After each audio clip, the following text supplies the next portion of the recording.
record button. Again, thank you, Haas00312, for that. And now we are going to continue with The Great Ace Attorney, Episode 2.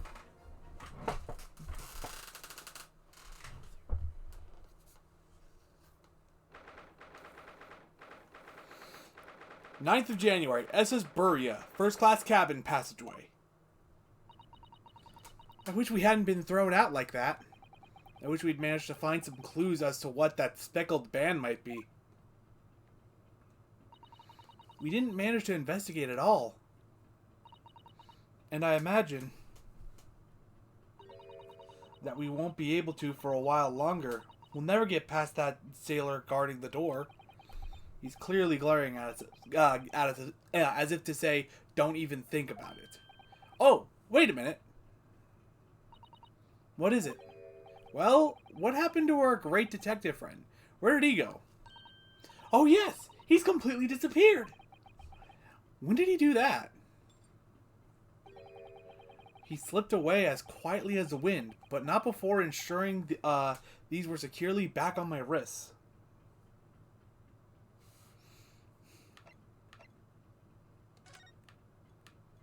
Hello. Can I talk to you about something? I really wish we had a chance to look around in Miss Pavlova's cabin. Sir, I'm not looking to go back in. At least not right now. I just want to talk to you. Maybe you want me to throw you out again, hmm? Oh, no. Definitely not that. Next time I have to throw you out, I show you where lobsters spend winter. Understand? Understood. Maybe I should steer clear of him until he's forgotten my face. I don't think he'll ever forget your face, Naruhodo-san. Let's... Oh, we do it like that, yeah. That book on the top of the table there really is huge. There's a pen with it, too. I think we've already... Hold on. So I'm sure the ship's log...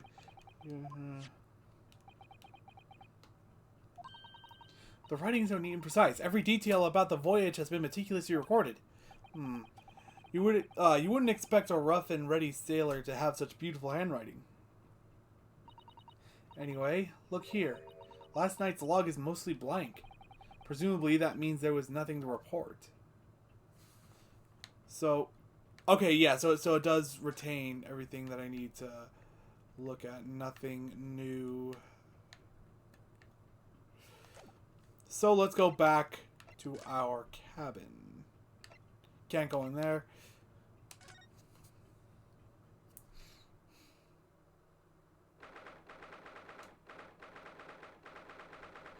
Something seems a little different here. Looks like they're still investigating in here. Yes, on that subject. I wonder if Inspector Hasanaga is unscathed.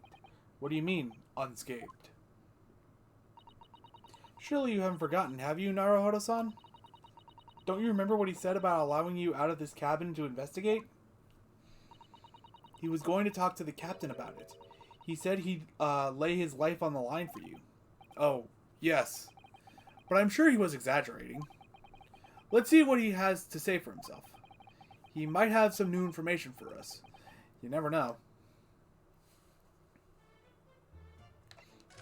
This seems a little new, doesn't it? I've investigated thoroughly, but I can't find anything out of place.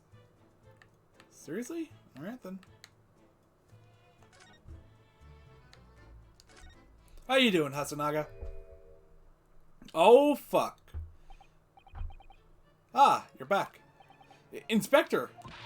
What happened to you? Your face is... Please, don't worry about it. Oh, I just noticed his eye, too. Fuck. I'm sorry, I have a piece of tape on my arm. There we go. It's off. Paid by a bear, maybe? When I told the captain that I'd given you permission to investigate, he told me he'd pummel me with his fists and then toss me overboard. What? But the pummeling was over in a flash, and he must have decided against throwing me overboard. So it was nothing, really. Looks like he wasn't joking when he said he'd lay his life on the line if he had to. Well, thanks to your efforts, we now know a little about the neighboring cabin. Yes, so I understand. Oh! I bumped into a man claiming to be a great detective a little while ago. I think his name was something like Herlock Sholmes? I don't think he was German, though. Ah, that explains it. Shall we compare notes, then? We can tell you what we found out. Yes, let's do it. The cabin next door. What? Nicola Pavlova? She's in the cabin next door? Oh, do you know who she is? So much for a secret! Please, what self-respecting ballet fan wouldn't know that graceful angel?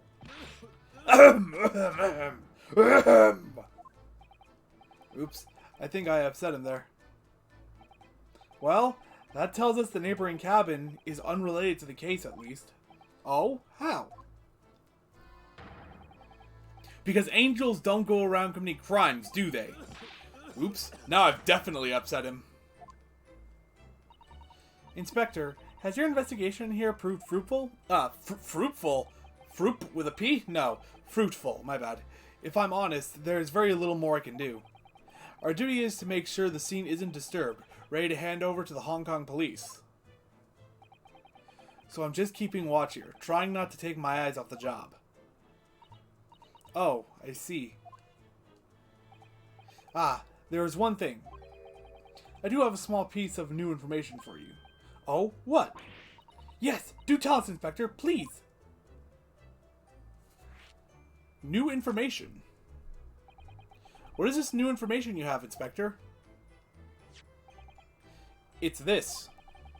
The Berea's medical officer has finished his examination of the body. I managed to obtain the report. Oh, Kazuma's post-mortem report?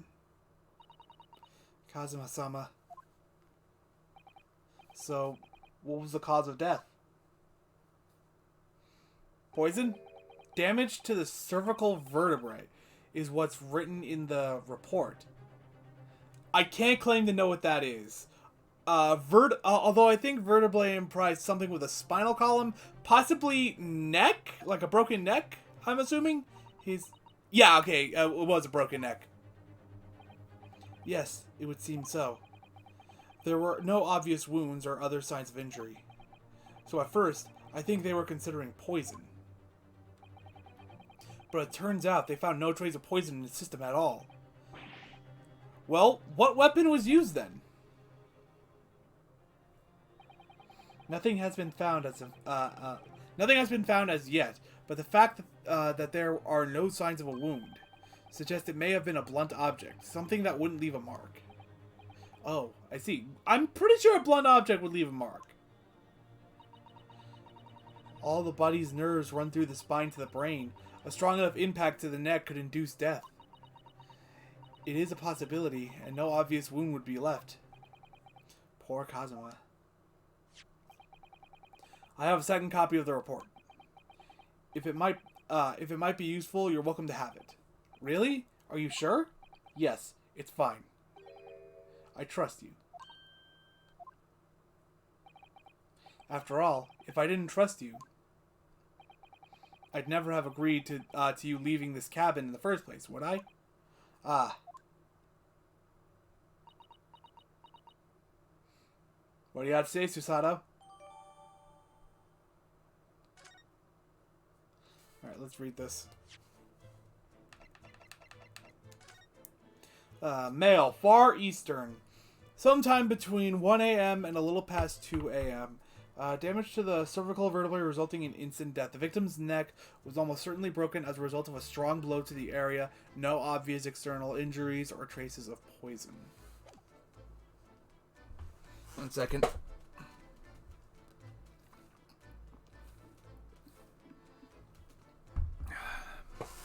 Just swig of a drink. Wrong button.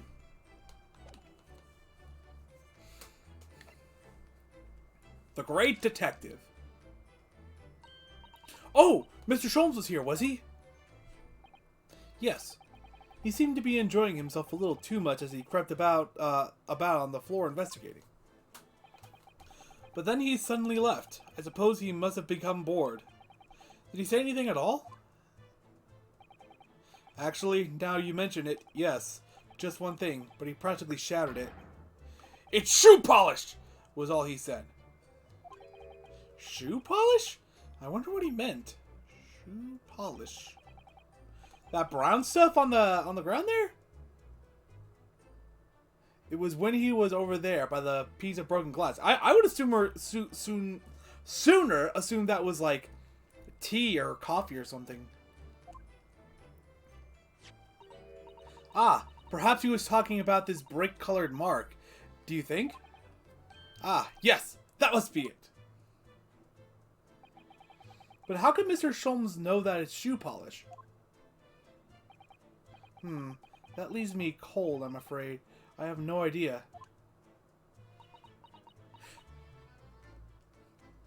Another possibility could be that, like, maybe, like, he just kind of slipped and, like, hit his neck like a weird way? What is it, Susato-san? 1 second, I'm about to sneeze.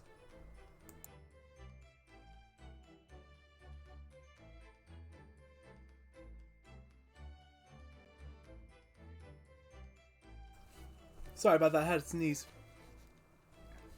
Well, Kazuma-sama was wearing leather shoes with a very dark tan hue. Dark tan? A sort of dark brownish red, then? Yes, a little like the color of red wine, but darker. I often repaired them for him. Oh! Does this mean that this mark was made by the polish of Kazuma's shoe as they scuffed on the floor? The mark on the floor has been added to has been entered in the court record.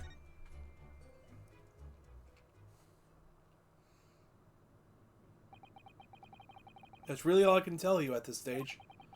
I should return to my post. My fellow crewmen's eyes are boring into the back of my head.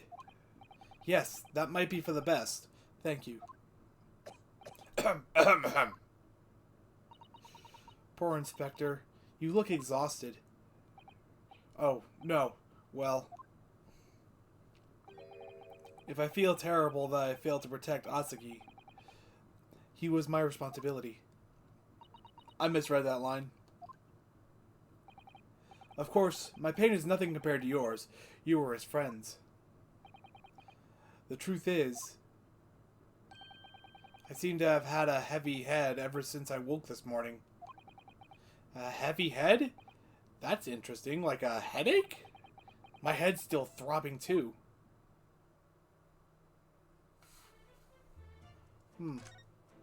By any chance, do you have a headache, sir? You! Where did you go?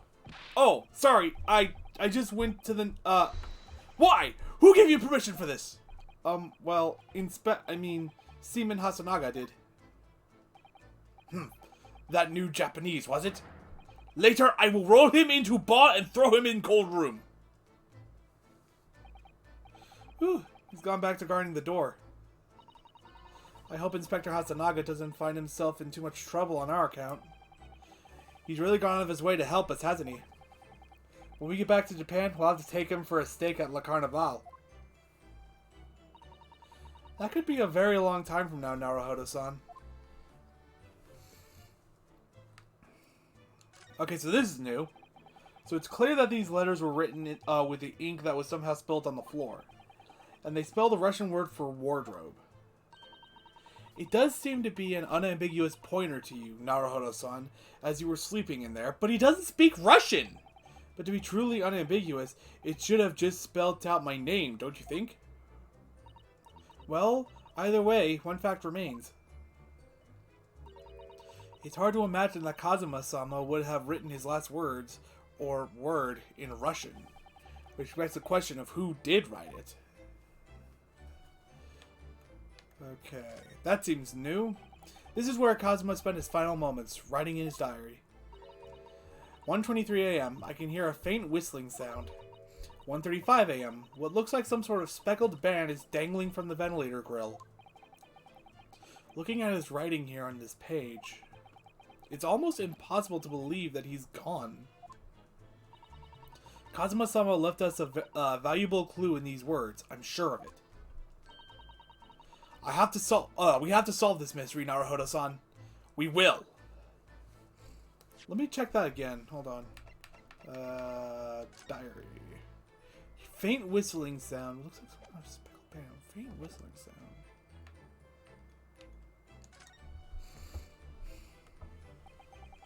All the books provided for passengers occupying this cabin neatly arranged on the shelf. They were all over the place when we first looked around, if you remember. Oh yes, and you tidied them up, didn't you? You have to look after the ship's property. Unruly behavior in the cabins leads to damage. But it really wasn't me who knocked them over. Well, anyway, I feel much better now they're neatly lined up. I can relax when things are on... I can't relax when things are untidy. Okay, nothing new. Nothing new. Nothing new. Nothing new. Nothing new. It really is such a beautiful color, this glass. It looks like whatever it was has broken clean in two. Like it was cut by a sword or something. Probably Kazuma's, but why? But the other half is nowhere to be seen. And then there's the brick-colored mark.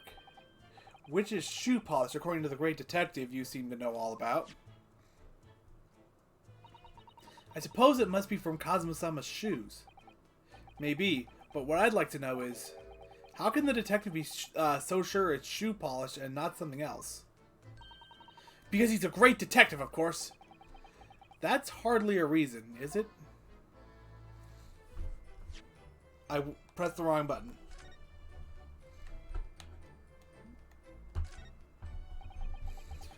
These are the rules of passage for travel aboard the SS Burya. Passengers must not keep weapons or other dangerous objects in their cabins. Pets are also strictly forbidden. So by bringing her pet on board, Miss Pavlova has broken the rules. She called it her friend, didn't she? Yes, although we don't know what form this friend takes as yet. I'm almost certain that whatever it is, it's inside the traveling case in her cabin. Shouldn't she keep it... To me, it feels like she should keep it, like, in the bag, where it could, like, maybe breathe a little bit. How the hell is whatever it is in there breathing? There's more to this than it seems, I think.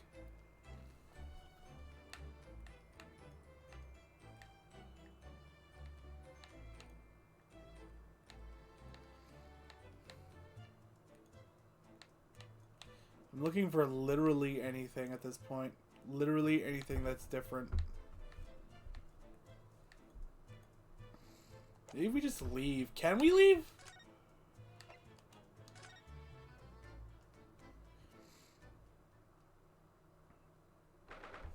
"9th January. SS Burya. First class cabin passageway." Ah! Look, Naruhodo-san. Seaman Stroganoff has gone. Strong enough? The burly Russian sailor who's always crossing his arms and glaring at us. Ugh, all these Russian names are impossible to remember. He's behind us, isn't he? Tra-la-la. Did you hear that? It sounded like someone singing. So, could this have something to do with the whistling sound here? Tra-la-leery-leery-lay. I did the great detective way. This carol... Sorry, there's a gnat flying in my face. I know that lark-like voice. Well, never mind that now. This is a golden opportunity for us. Yes, you're right. We must seize it. Let's get inside Miss Pavlova's cabin while we can and investigate.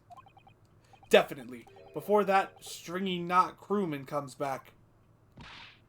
It's Stroganoff, not Stringy Knot. Well, first of all, do we have any idea who the... Hi there. Oh, it's Mr. Sholmes, look. Wow, you never know where he's going to turn up next, do you? He seems to be stealing a look at something as he sings to himself.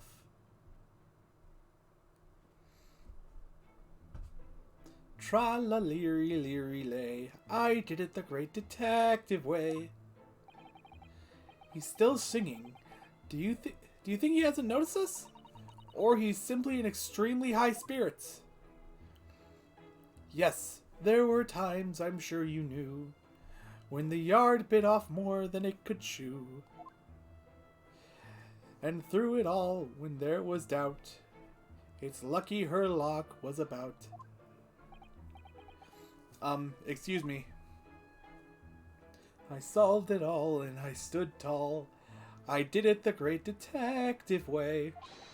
Mr. Sholmes! Ah! What is it? You want to fight? Honestly, interrupting a fellow when he's singing, and I was just about to reach the climactic finish.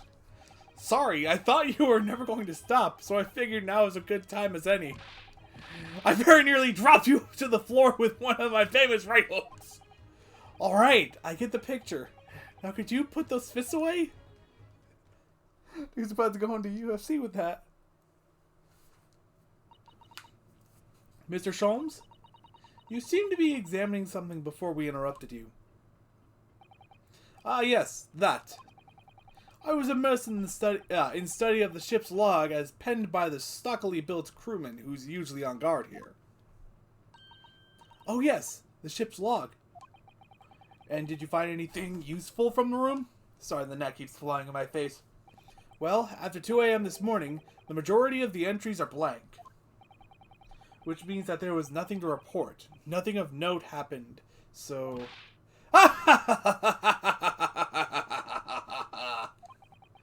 You truly are a student from the land of the rising sun. You've been utterly blinded by it. Sorry? Your logic, my boy, is inverted. Whatever do you mean, Mr. Sholmes? Observe the other pages, and all shall become clear. It would seem the same crewman oft stands sentry in the first-class passageway, and he has an almost religious practice of recording nothing to report every half hour. Oh, he writes that in every 30 minutes? Nothing to report? Precisely. Put simply, the seaman writes nothing to report when there is just that. And yet, the ship's log from last night is largely blank. He didn't even write nothing to report. So either he was involved for something for the rest from 2 a.m. onwards, or he just straight up fell asleep. Do you mean?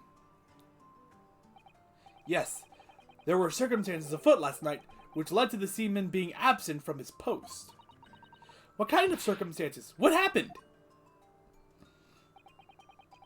That remains a mystery for now, but we can be sure something significant took place. So significant that it caused the seaman to forget his regular habit of scribing nothing to report in the log. These are important details. I would stake my life on it. You must log the ship's log in your mental file. The ship's log has been entered to the court record. A record kept by the crewman assigned to the first-class cabin area. There are virtually no entries until 2 a.m. until early this morning. Now that deduction was worthy of a great detective. It was, actually. Sipping my drink.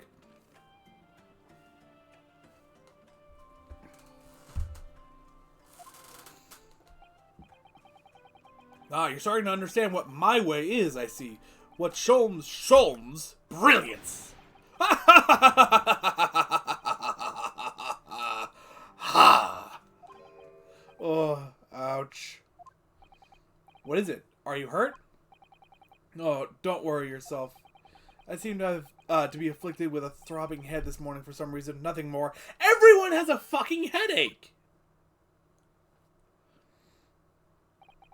Well, my friends, until our next encounter. He's still singing to himself. I can hear it as he wanders off down the passageway.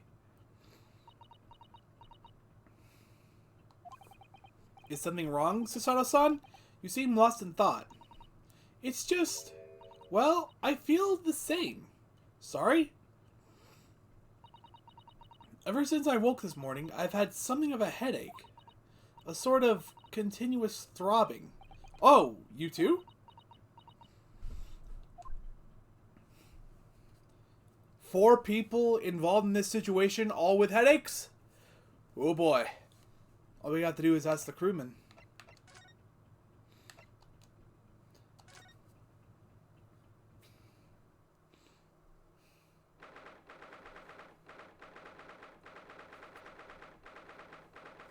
Okay, first cabin number... cabin number 2. I don't know why I thought that was a sock. Miss Pavlova isn't back yet. One second, I have to make some sinus noises.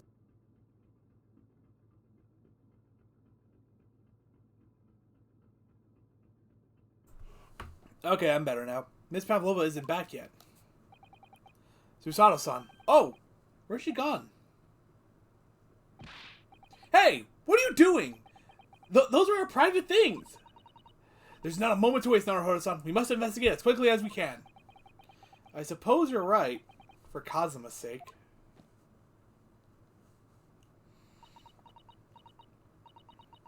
Not just for Kazuma-sama. What do you mean? It can't be long until we arrive at port in Hong Kong. I don't want you to be in those handcuffs when we get there. Really? We must solve this case, Naruhodo-san, by ourselves if we have to.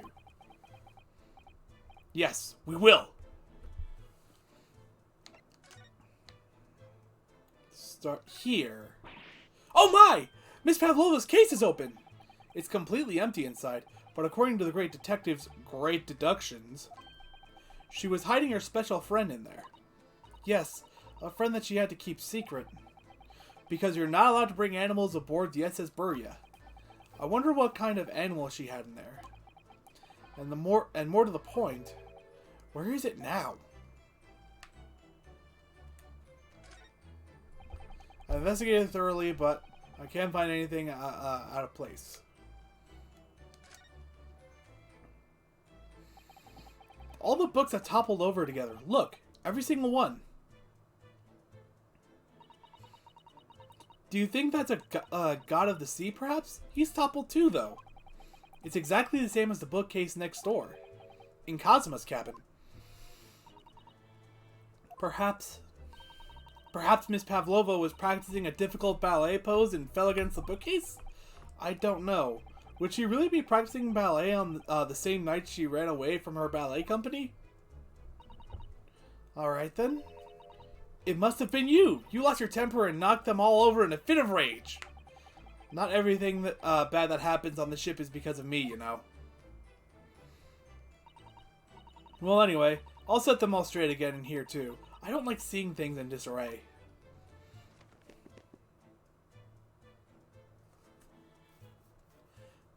The only thing I can think is that maybe this ship came to a sudden, like, stop, and that caused the books to topple over, and maybe that caused everyone to, like, hit their heads in their sleep. I don't really know.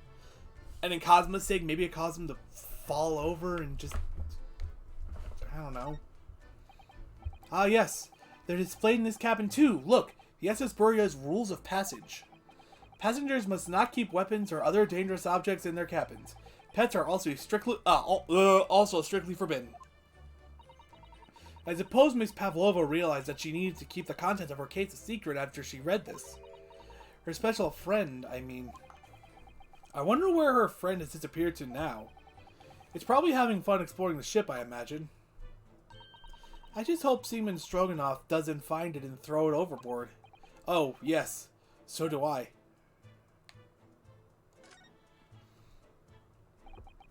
There are just a few books on the desk, nothing else by the looks of it. Well, Miss Pavlova only ran away from ballet last night. She's hardly occupied this cabin for any time at all. That's true. I wonder what kind of book she likes to read. Let me see. Yes, I see. It would seem that Miss Pavlova enjoys reading. Books written in Russian. Thanks. I think I probably already knew that. It's rude to ask too much of people, Naruhodo-san. Kindly remember that. I suppose every cabin has a waste paper basket. Shall we have a little look and see what's been thrown away?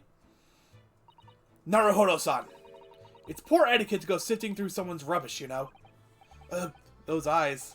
She's looking at me like I'm a piece of rubbish now. However, these are special circumstances, I think. Exactly. We have no choice.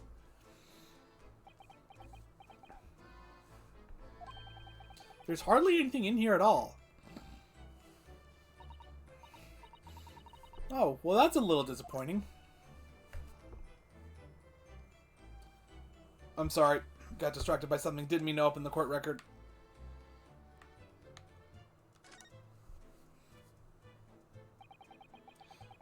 This cabin door has the same simple sort of bolted latch that our cabin door has. If the bolt's drawn across, there's no way anybody could enter the cabin from outside. Yes, that's not particularly heavy-duty bolt, is it? But still, it wouldn't slide across of its own accord, would it? No, and the door is made of metal, so there's no chance of trickery using magnets to unbolt it from the outside. And it seals up perfectly too, to stop any seawater from coming in. So you couldn't use the method of you told me of passing a thread through a crack around the closed door either. I seem to know a lot of tricks for opening doors. I'm starting to see why they suspect me. Naruhodo-san, are you there? Sorry? I'm right here, yes? Why? Oh, good. I thought you might have climbed into the wardrobe when I wasn't looking. There's no place like home. Believe me, I don't have some strange compulsion to jump inside every wardrobe I see, you know. Well, anyway, I'm not sure anyone could fit inside this one. It's full of beautiful outfits. I suppose they're all stage costumes.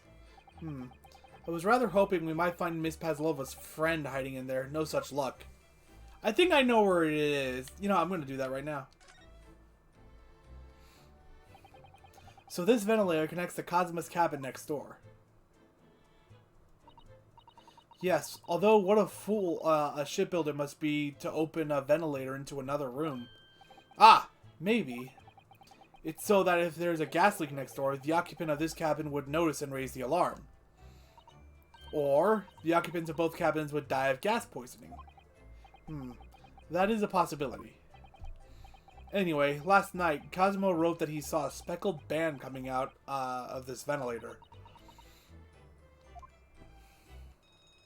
Ding-a-ling-ling-ling-ling-ling-ling-ling-ling-ling-ling-ling. Ugh! What's that? What? I don't know why I'm making the sounds. Shut down the engines immediately. Vessel sighted a quarter-mile 4. Full stop. Hard to starboard. All hands brace for impact. I'm sorry, what? What the? I think we're about to crash into another ship.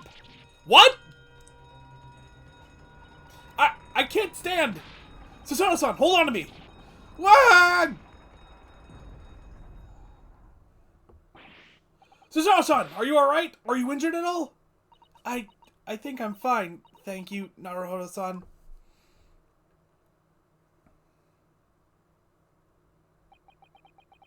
It looks like we avoided a collision. I think... Yes, the ship has come to a stop.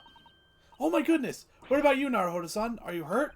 No, I'm fine. Hello! Is anybody in there? Shout if you need assistance! Oh! That sounds like... Stroganoff. Oh, Hasanaga. Good. Is that you in there, Naruhodo-san? Unbolt the door, quickly! What? The... Ah!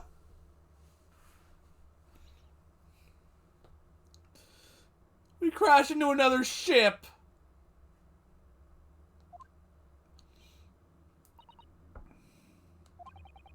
The door's bolted. Did you do that, Susanoo-san? No, I didn't touch it. Well, that's strange. How did... And... Look at all the books. They're just like the way they were before again. So... After the murder and between them finding me... the ship almost collided with another ship, apparently, because I don't know how things... I don't know how this maritime stuff works, but I would assume that in the big-ass ocean, steering clear of other ships would be a rather easy thing to do. Again, I'm not a sailor, so maybe I don't know. Aren't you going to open the door and let the inspector in? So my drink went down the wrong pipe. Guess I shouldn't talk shit about sailors. I better tidy this place up first. Our violent emergency stop had solved one mystery at least, in a very vivid way. But I knew that what awaited us on the other side of the cabin door would not be pleasant. I hurried around tidying up the cabin with a new sense of foreboding in my heart. To be continued! We're only 42 minutes in, so we're going to keep going.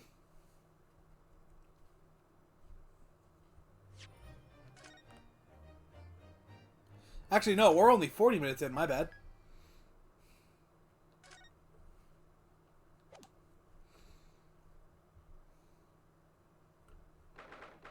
Ninth January, SS Buria, Miss Pavlova's cabin. Somehow, the door to the cabin we were in ended up bolted after we made an emergency stop. Susanoo-san took a deep breath, then gently slid back the bolt. So the bolt is so loose on the door that it just slides shut at any amount of freaking... What you are doing in Miss Pavlova's quarters? Ah, you both look unhurt. Good. Yes, we were fine, thank you. What on earth happened? We heard something about how we were going to collide with another ship. Yes, it appears to have been a false report, though. Oh, how did that happen? There's a dense fog outside, so it's extremely difficult to see. Someone must have thought he saw a ship ahead. The person obviously triggered the alarm, and that's why we had to make an emergency stop. Okay, so this actually answers a lot of questions, actually. The ship made an emergency stop in the night. Miss Pavlova got on board at that point, and that's what caused the door to slide shut, as well as all the books falling over. Everything is chaos. Passengers are screaming. Crew are running everywhere. This first-class area is the only quiet part of the ship at the moment. Oh, I see. Someone triggered the alarm? Does that mean that someone pressed that button outside? Ah! You wicked intruder! Dressed all in black! You are the devil! Sorry? Me? I've been called a lot of things before, but devil is a first. You opened my traveling case! How could you? It was like that when we got here. What? No, we didn't touch it. That's right, Miss Pavlova. It was already open when we came into your cabin. Inspector! Yes? Arrest this man! I know he did it! He is a criminal! It is not enough that he has killed a man? Da! He is a stowaway as well! If Vixen promises not to steal chicken, do you believe? I don't think... Hold on, I need to read that one again. Can he a stowaway as well? If Vixen promises not to steal chicken, do you believe? Take him away! He is a trespasser as well as everything else. Stowing away, trespassing, killing! She is right! You are devil! It doesn't look good, does it? There is a cell below deck. Throw him in! Tomorrow we dock in Hong Kong. Then we give you straight to police. Wait, a cell? Please, Inspector Hasanaga, is there anything you can do? This is a Russian vessel. I really have no jurisdiction here. After my last effort to appeal to the captain's good nature, I think I'm out of options. This is terrible. This is a real crisis. I've got to find a solution. Immediately.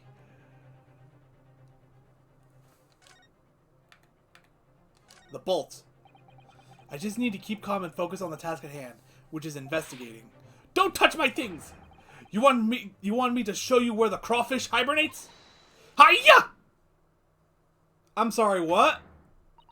Mr. Naruhodo, what do you think you're doing? Wow, everyone's attacking me, and I was just starting to think she was my friend.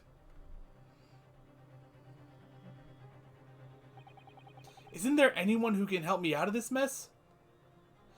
Let's check the court record.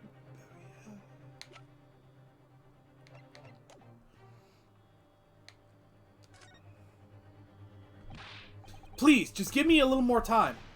I do nothing for you, except show you way to ship's prison cell. Thanks, but no thanks. But I'm innocent. I didn't kill anyone. And trespassing and stowing away? Well, you know, sometimes life can lead you down some unusual avenues, and, well... Enough! You are guilty! Ship's cell is only place fit for you. Come on, there has to be someone. Some savior to rescue me from this crisis. Is it the girl? Miss Pavlova, can I... Get out! Listen, I'm sorry that we snuck in here without your permission, but get out now.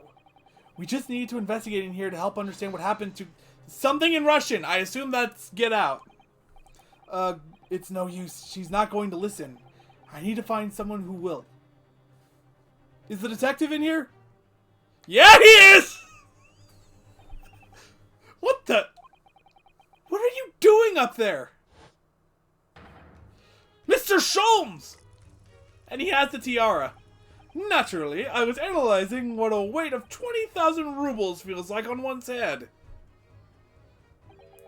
Have I not told you that as a detective it is my business to know what other people do not? I don't know why I suddenly given this voice. This isn't mere tomfoolery, my boy. Oh, no, no. Well, why are you hanging from that hook before then? Isn't it obvious? To properly assess the weight of 20,000 rubles, naturally. I wish to determine if it would bend that conceited-looking hook on the wall, so full of brag and bounce. I never know whether to take this man seriously or not. Ah, you again. The great detective. Ah, Inspector. I confess I've been looking for you.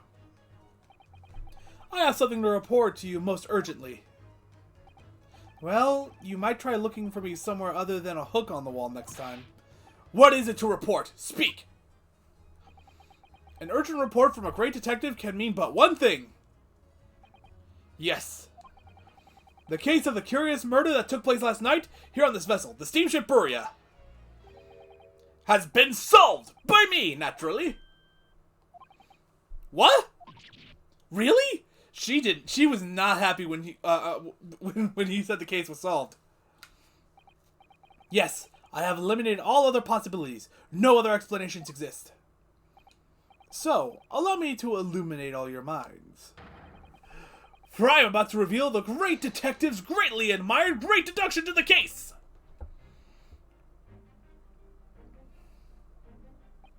Ha! You have solved it? Even Hedgehog understands this case. We all knew who was responsible for killing Student Boy this morning. We found criminal in wardrobe. It is this stowaway, and he has handcuffs to prove it. Which you put on me, by the way! The trouble is, there doesn't appear to be anyone else who could have killed the victim. No, there's a shit ton of people who could have killed him, considering there was an emergency stop made in the middle of the goddamn night, and that can cause the bolts on the doors to close. Because as everyone knows, the cabin door was bolted shut from the inside. That means the culprit must be someone who is inside the cabin. No, it doesn't! Yes, it's what's called a locked room mystery in detective stories. Duh! Locked room! That is point! The room was locked. I'm starting to suspect you, Miss Pavlova. Well, I can't deny that. There's no way the bolt could have drawn across from outside the cabin. You are all quite mistaken. The cabin next door is not a so-called locked room at all. He gets it! What? Oh yes, there is another entrance. An entrance used last night by the culprit in order to gain access to the cabin despite the bolted door. What other entrance? We never discovered one. Why, it gapes open mouth at you even as we speak. The ventilator, man! My first thought was the wardrobe, considering no one could sneak through there. You think this is funny? You cannot even put my arm through that hole. That's because your arms are as thick as tree trunks. You're suggesting the culprit entered and left the victim's cabin through that tiny opening? It's not possible! Ah, but it is. And last night, the victim even witnessed the intruder in the act of passing through the ventilator. The snake. Mr. Sholmes, do you mean... Are you referring to the words Cosima wrote in his diary? 1:23 a.m. I can hear a faint whistling sound. 1:35 a.m. What looks like some sort of speckled band is dangling from the ventilator grill. Precisely, my dear madame. But what does it mean? What is this speckled band? The answer to that particular conundrum is in this very cabin. 1 second.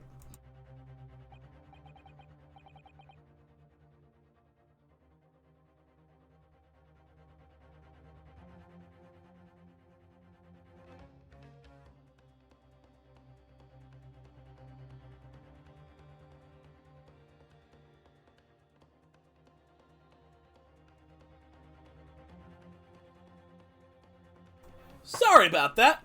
Mr. Sholmes, what are you doing? There is a distinct element of danger, but fear not, I am ready. What I am about to expose for you all to see will shock you to your cores. Behold! Gag! Ag! What the? Snake! He doesn't seem bothered by it. Allow me to introduce you all to the band, the Speckled Band. A snake? Indubitably.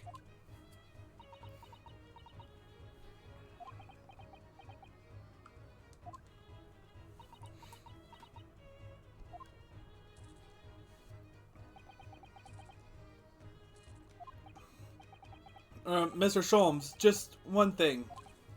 Pray, what troubles you? Well, that snake isn't really speckled, is it? It looks more stripy. I was about to say that, but sometimes Ace Attorney logic confuses me, so I was just gonna leave it alone.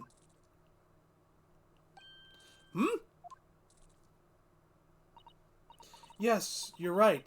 I think in this case, you'd have to call it the Striped Band, wouldn't you?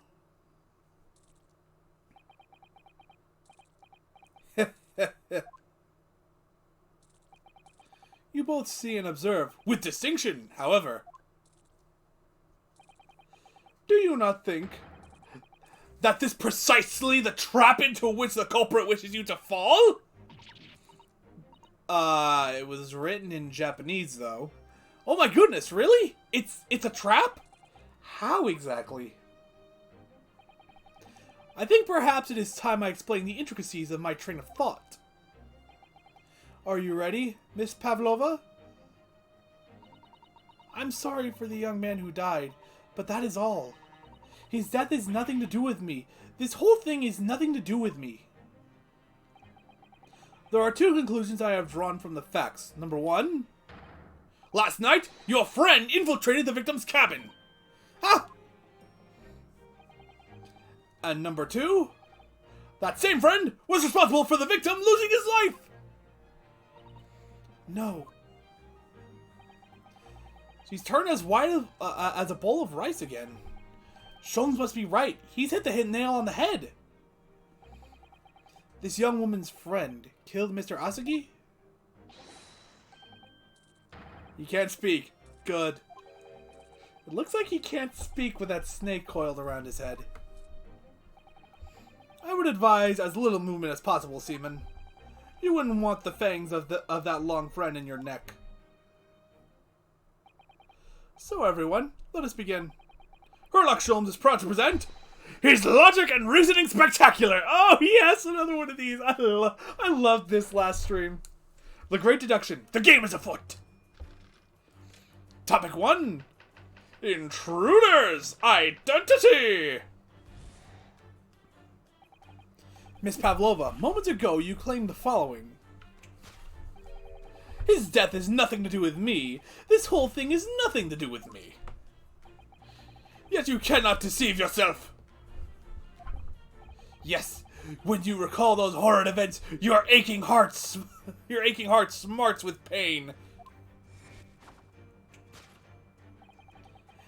And it is that very pain that evidences your inextricable link to the victim's death. So we ask, what was the nature of this intruder that stole into the victim's cabin with a portentous night? Why, naturally, it was the friend in which you boarded this vessel, was it not? Ah, yes, as expected, another telltale glance. Without a doubt, your friend is the writhing serpent we see before us. And yet, that fact leaves us in a quandary. The victim's written observations on the night in question tell of a speckled band, whereas regrettably, this specimen's markings do not fit that description in any way. What explanation can we give then, pray? What was this sight that fell upon the victim's eyes last night? She has something. No, don't look at me. That has nothing to do with me. I can't rotate the camera. Oh, but it does. You have the answer to this quandary even now, hidden behind your back. Yes, that which you are trying but failing to conceal can only be the snake's sloth skin? Inevitably, after this subtle and horrible crime, this most deadly friend of yours shed its original skin, no? I don't know what you're talking about. I think that's just... I mean, I've seen people put dogs in sweaters. Maybe that's what it is? Last night, through the ventilator visible in this cabin, your speckled friend slithered next door. Using the bell cord on the other side as a bridge, the serpent silently descended into the victim's quarters. In the dim light, it appeared to the young gentleman who was about to lose his life as a speckled band. In summary, the nature of this friend of yours, which last night infiltrated the scene of the crime, is a rare breed of snake, whose markings change even time it lost its skin. I'm sorry, I'm gonna look that up and look for the pronunciation, because I'm bad at reading. Thank you, low battery warning. Let's see.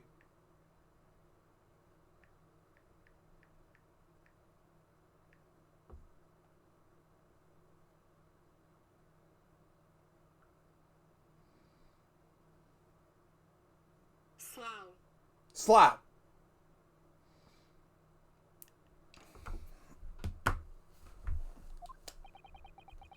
A snake so dreadful, we can only imagine it would be found in the deepest depths of India. Conclusion: a beloved speckled snake. Topic 2. How Mr. Asagi died. Moving on, we come to the heart of the matter, the grim demise of the victim. How did this young man lose his life, and why? According to the data of which I have been apprised, it would appear there were no visible signs of injury.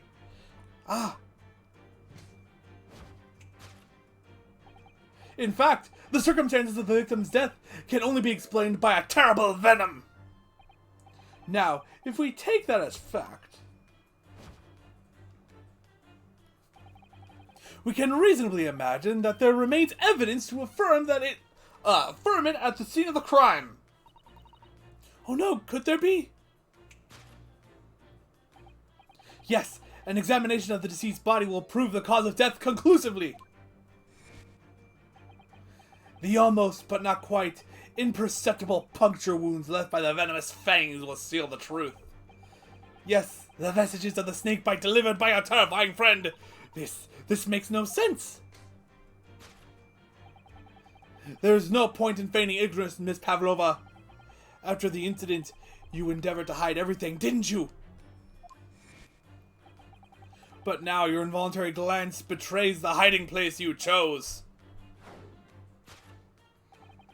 That's right, you hid the evidence that links you to the victim's death in that traveling case. When we first met in this cabin, it came to my attention that your case moved periodically. Your serpent assassin was restless inside, no doubt. You don't... It is telling that the victim made note of a low whistling sound that he heard minutes before his end. That was your signal, was it not? The sound you had used to train your serpent friend? To train? Indeed, you'd put the serpent through this ventilator and wait. After a period, you summoned it back with a whistle. You couldn't know if the animal had done its duty, so you would listen for signs of life next door. If the victim appeared not to have been dispatched, you'd release the snake once more. Do you deny this snake has undergone such training? It's not true! Having slithered through the ventilator and down the bell cord, the creature needed only to sink its fangs in once. And its venom would course through the victim's veins and end its existence forever. I'm sorry, I think I'm seeing some like weird pixels on the screen. I just want to know if that's the game or if that's my TV. But I need to wait a little bit. That took the poor young man's life. There can be no doubt. My logic is infallible. Doesn't she appear to be showing up on stream? And it seems to have disappeared in this screen, and now it's back. This concludes Sherlock Holmes' great deduction. Okay, I'm sorry. I think I might be able to fix this with my TV. It's gonna bug me if I don't. Just go to a different HDMI setting. Maybe I'll go back to the computer one. I use my TV as a normal TV and as a monitor for my computer. And I don't see it there.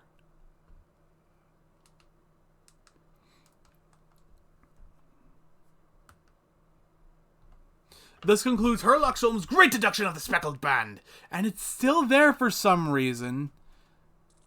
Back here in the Switch version. Now it's gone again.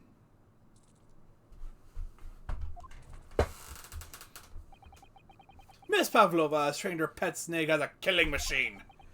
There on the floor, you will observe a saucer of milk. The promise of food is the key to training any creature. Incredible! You've solved the mystery! Amazing! Your great deduction really lives up to its name. I see now why Sherlock Holmes has become such a household name. My dear man, it was nothing remarkable. As the Russians say, I could have done it with one left hand.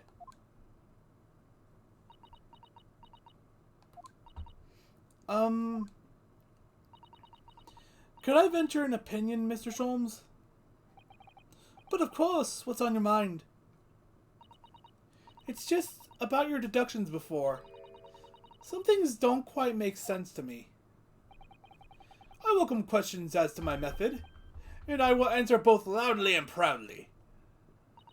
Oh, well, good. First of all, snakes are egg-laying creatures, part of the reptile family. You are well informed, madame. And reptiles, don't drink milk. Ah! It's really only mammals that drink milk, you see. So, I'm not sure it would be possible to train a snake using milk as a reward. No matter! No doubt Miss Pavlova used some other treat to encourage her pet to do her bidding. Milk was merely an example. The logic holds. Well, there is something else. Snakes have no ears. Ah! Yes, so I'm not sure it would be possible to signal a snake by whistling. Hold on. Hold on. I know snakes don't have ears, but does that mean they can't hear? Hold on.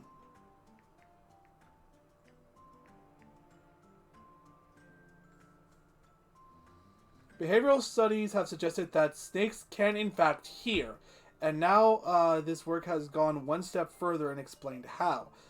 Snakes have fully formed inner ear structures but no eardrum. Instead, their inner ear is connected directly to their jawbone, which rests on the ground as they slither. So yeah, they can hear. I'm not sure if you could train it with a whistle, but they can hear. But madame, what of the tales from Arabia? Have you not heard of the snakes that dance to the sound of a flute? I think perhaps the performers play their music in time with the snake's natural movements. Oh, I see. No hands, no feet, no ears? These creatures are so inept as to be practically useless! Don't take it out on the snakes, Mr. Sholmes. There is one other thing. You have more? Snakes use the scales on their bellies to propel themselves. So, I'm not really sure that a snake could manage to climb up a flat bell cord like the ones in these cabins. Then it should try harder! Please, don't be angry with me, Mr. Sholmes. The point is, even if the snake had gone through the ventilator to the next door cabin, he couldn't have come back without help. I'm not sure if snakes can climb walls, and I've already checked Google twice today. I'm just gonna assume the game is correct on that, and I was wrong. Is that there a number of reasons why it's difficult to imagine the snake could have had a part in this? Oh, look what you've done to him, Susato!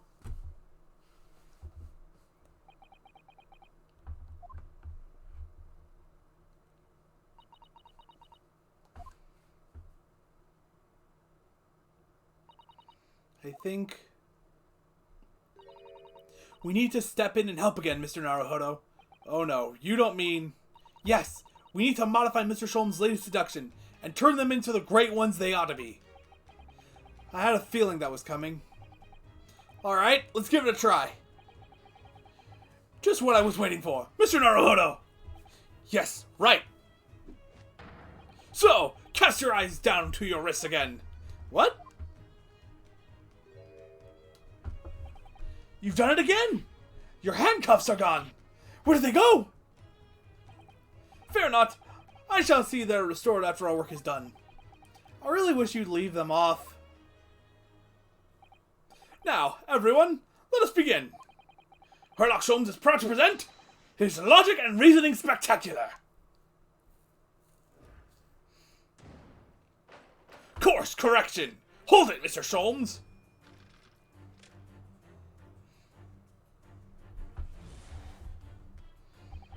Miss Pavlova, moments ago you claimed the following. His death has nothing to do with me. The whole thing has nothing to do with me. Yet you cannot deceive yourself.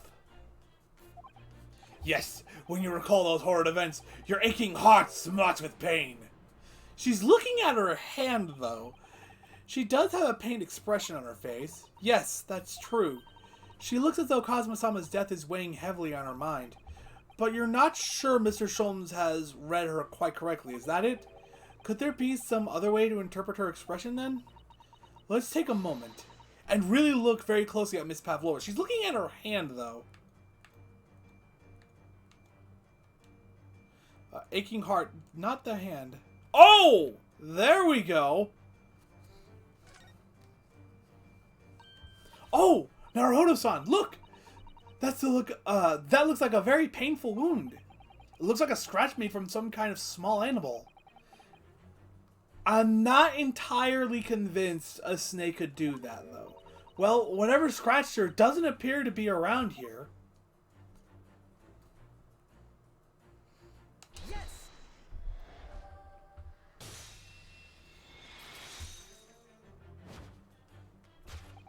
Yes! When you recall those horrid events, that claw scratch smarts with pain. Indeed! And simple observation reveals that the wound is fresh. Miss Pavlova, did you in fact receive that scratch? Sometime last night? Ah!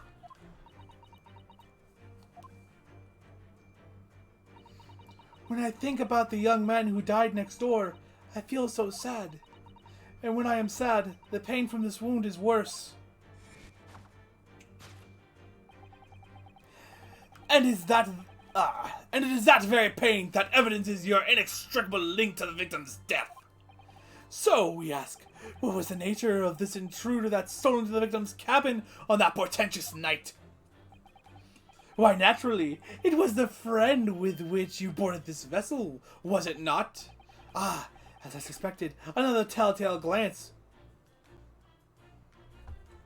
It's not the snake. The snake came from somewhere else.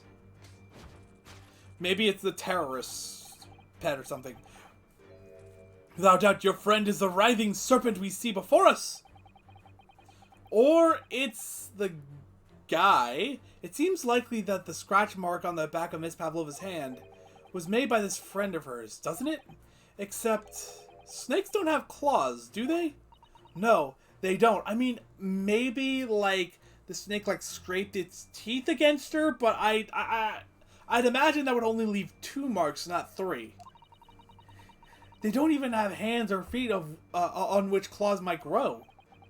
Well then, if that snake isn't her pet, what is? What's the true identity of this friend of hers? We should follow her gaze, Naruhodo-san. That's where we'll find the answer. Ah, there we go. Cat! Oh, that's cute. Look at that photograph in this frame. This must be something Miss Pavlova brought with her when she ran away. She's exceptionally beautiful, isn't she?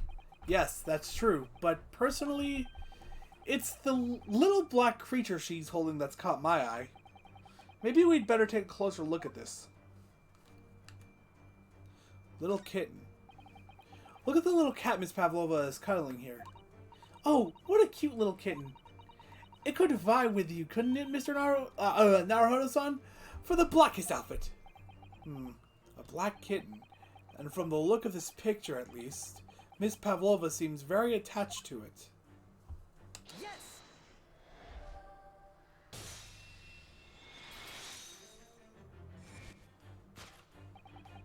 Without a doubt, your friend is the little kitten we see before us. Yes, the scratch on the back of your hand makes that abundantly clear. Oh no.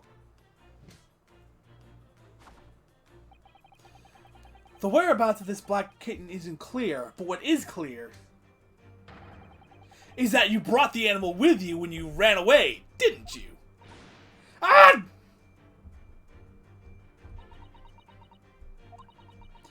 Daka is my best friend.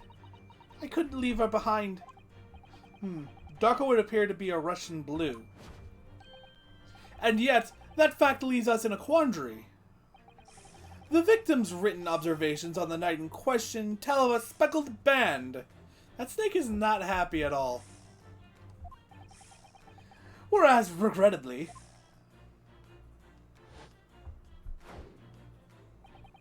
this specimen's markings do not fit that description in any way. It could be the cat's tail. What explanation can we give then, pray? What was this sight that fell upon the victim's eyes last night? She took it! She takes it out of her pocket to just hide it behind her back, even though it's probably better hidden in her pocket. Don't look at me. That has nothing to do with any of this. Oh, but it does. You have the answer to this quandary even now, hidden behind your back. Yes, that which you are trying but failing to conceal can only be the snake's sloughed skin. Did you see that? She just took something out of her pocket and hid behind her back. That is a terrible way to hide something. If she just left it in her pocket, no one would ever have known. Exactly, Naruhodo. Oh yes, ploys like that are Mr. Sholm's specialty. He's ever so cleverly forced her to reveal something. I thought deduction was his speciality. Or maybe making me believe that was a ploy too.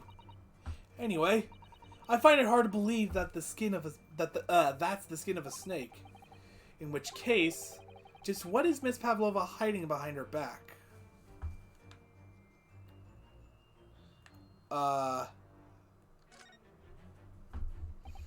Well, it is speckled, and it's a band, but... What is it? It seems to be soft and fluffy. The cat... No, the cat cannot be with her. No, that's a cat toy. Duh, I'm an idiot. And that looks like a handle at one end. You think maybe it's a cat's toy? This sort is common in the West, apparently. How is that a toy for cats? Cats like to chase the band around and paw at it. Kittens in particular love that sort of play. You only need to wave it in front of them, and they pounce to catch it. That sounds positively adorable.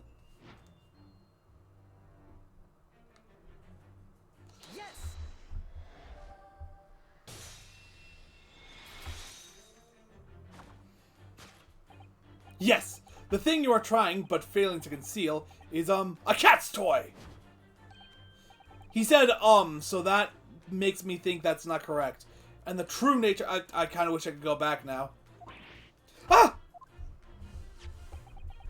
And it was this toy you dangled through the ventilator. You waved it around, I presume. Naturally, the victim could not fail to notice. But why? For what reason? My dear boy, there can be only one answer to that. A distraction so she could sneak up from behind?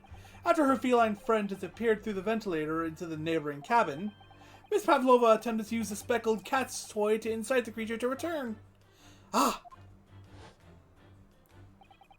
In summary, the nature of this friend of Miss Pavlova's, which last night infiltrated the scene of the crime, is some Russian blue breed of cat by the name of Darka.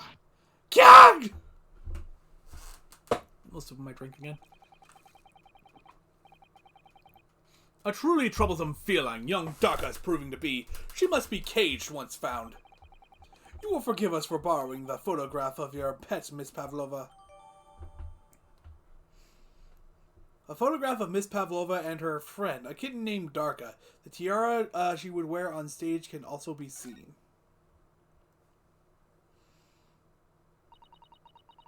It was after I gave her food last night.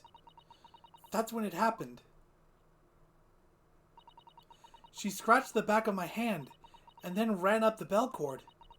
Before I could do anything, she had disappeared through the ventilator. She tried to whistle it back, but it wouldn't come back. Daka, she is so naughty.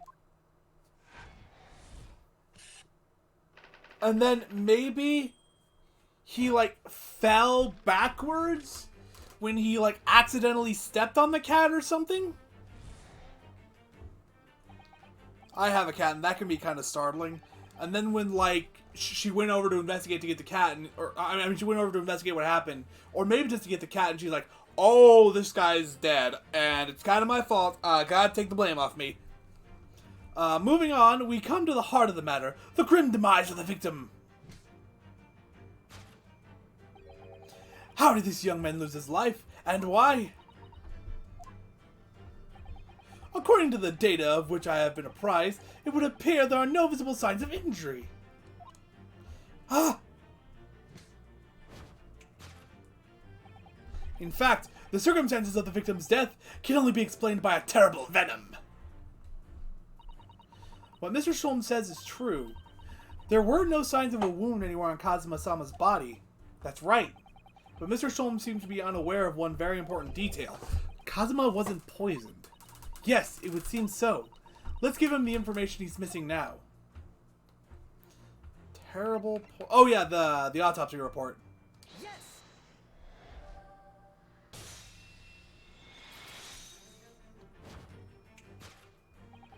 In fact, the circumstances of the victim's death can only be explained by the post-mortem report. Ah yes, I knew it was one or the other. His neck was...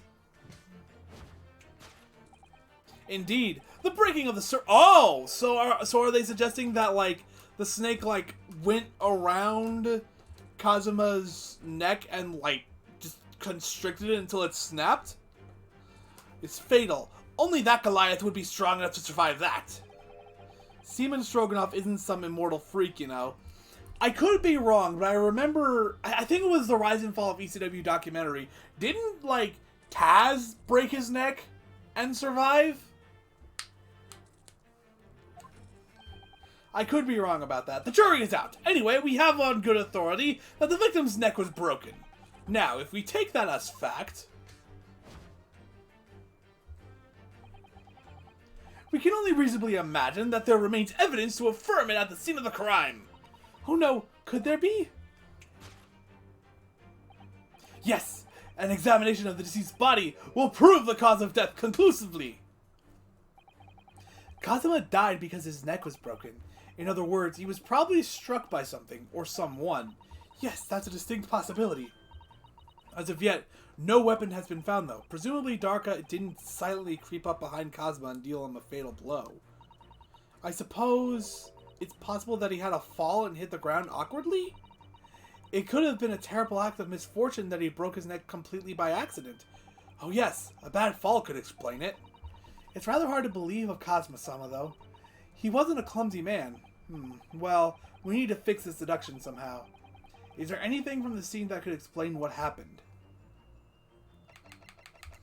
I would imagine it's this. Yes.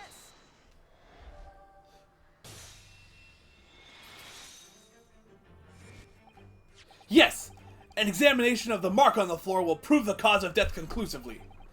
This particular mark, so prominently visible next to the victim's body, is a deposit of shoe polish. Shoe polish? Indeed, positively identified by analysis device I constructed, which I carry now as a matter of course. Beeswax, tallow, and dye were my results, the undeniable ingredients of shoe polish. And the color of the polish is the perfect match to the color of Mr. Azuki's lace leather shoes. Looking at this mark, it's not hard to imagine what happened. For some reason, Mr. Azuki must have caught his foot at that point on the floor and tripped. Or slipped would be the correct term. Please, no. And, by a dreadful turn of misfortune, caught his neck against some immovable object as he fell to the floor. Suffering a fatal blow to the spine, the victim's vertebrae shattered, and in that instant, he lost his life. No! I don't know. I don't know anything about this. Is that really true, Miss Pavlova? What about the evidence left at the scene of the at the scene where Mr. Azuki lost his life? Yes, the facts are as clear as day to me. You did all you could to conceal the incriminating evidence. But now your involuntary glance betrays the hiding place you chose. That's right. You hid the evidence that links to the victim's death in that traveling case. I don't believe it. Kazuma-sama merely tripped over and now he's no more. It can't be true. I refuse to accept it. I know it's hard to believe, but the mark on the floor does seem to suggest that's what happened. But, and if this part of Mr. Storm's seduction is right, Miss Pavlova is trying to hide some evidence that would prove it. Here in this cabin, somewhere in the direction that she just cast her eyes. Where, I wonder? Let's have a good look around. The answer must be here somewhere. Let's see here. There's the tiara again. Look, we can check the waste paper back it again. Perhaps all the first class cabin. Miss Pavlova only started this cabin last night. Presumably, there's not much rubbish in there yet. And there's the other half of the cup. It's a broken piece of glass, isn't it? Yes, it is. And I feel like I've seen it somewhere before. If it looks familiar, perhaps it's more than your mind simply playing tricks on you. Yes.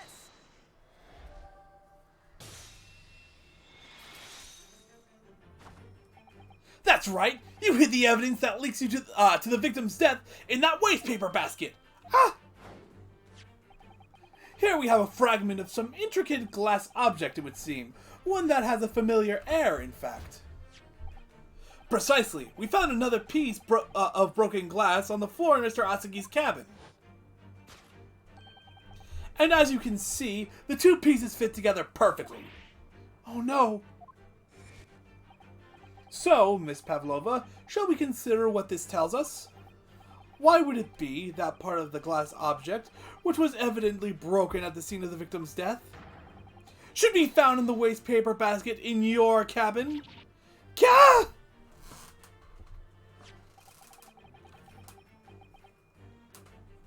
Hold on, let me check something. I just realized something. Hold on. It's the cat's bell.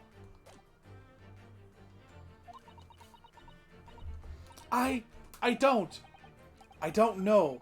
In that hush Russian accent of yours won't save you this time, dear girl. Why? Because we have conclusive evidence linking you to the bell in question. What? Take it away, Mr. Naruhodo. Yes. The evidence linking Miss Pavlova and the little glass bell, that would be the picture of the cat. Of her with the cat, rather. If you look at this photograph, you can clearly see, hanging from Darka's collar, the very glass bell in question. The truth has caught up with you, Miss Pavlova. The young man who lost his life last night did so after a truly inauspicious fall. And the cause of that fateful stumble?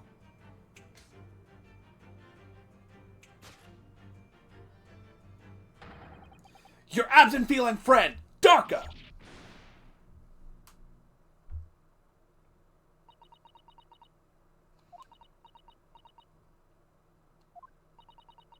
I couldn't tell anyone. I'm sorry. Death by tripping over a cat. Solved!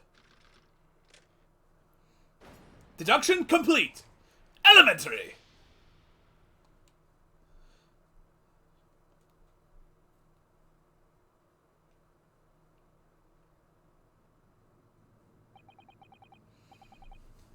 Why don't you tell us now, Miss Pavlova? Tell us exactly what happened last night. It was a little after 1 in the morning. It was so late, but I hadn't had time to feed Darka, so I gave her some food. And then, all of a sudden, she scratched me and jumped out of my hands. People do say that cats become very anxious and nervous in new environments. She was so fast, she disappeared through the ventilators before I could stop her. And that is how you acquired the rather nasty wound on the back of your hand, I take it. Yes. And I had read the rules on the wall. I knew that I was not allowed Darka with me. Yes. Modern science suggests that animals can carry infectious diseases. It's a precaution, really. So I listened and listened, trying to hear if there was some noise in the next cabin.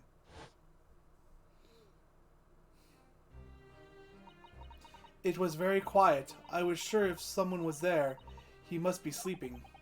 So at that point, you thought it safe to try to lure the kitten back by dangling the end of the toy through the ventilator into the adjoining cabin. Darka always loves this toy, but it didn't work. Nothing worked.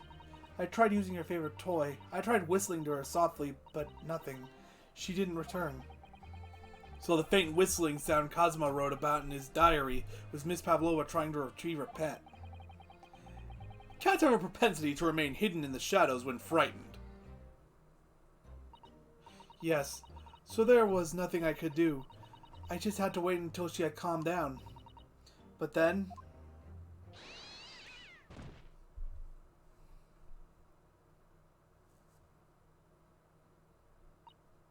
I nearly passed out with shock.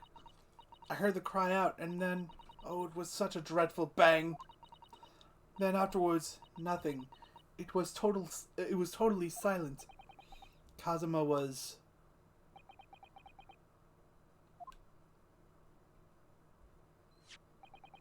From the appearance of the brown mark on the floor, It seems likely that what you heard was the victim stepping on the glass bell and tripping.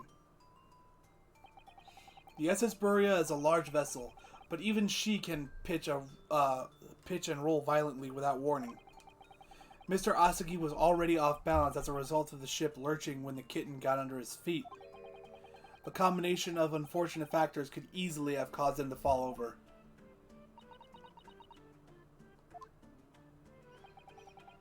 But what became of the kitten afterwards?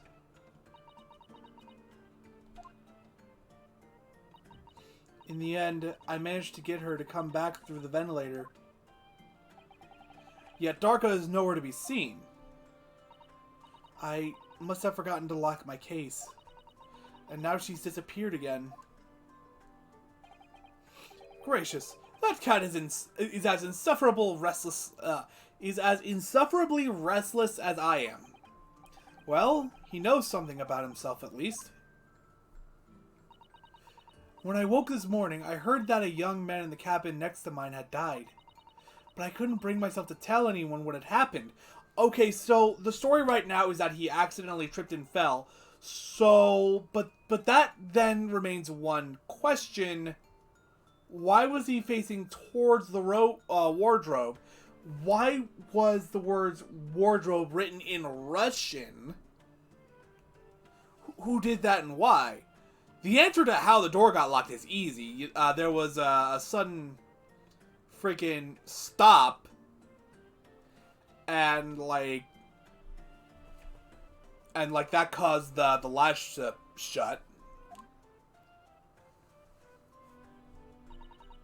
I was too scared. Scared that they would send me back. Oh, hold on a minute. What about the snake? You're right. Where is it? If the snake isn't your friend, Miss Pavlova, then whose is it and where did it come from?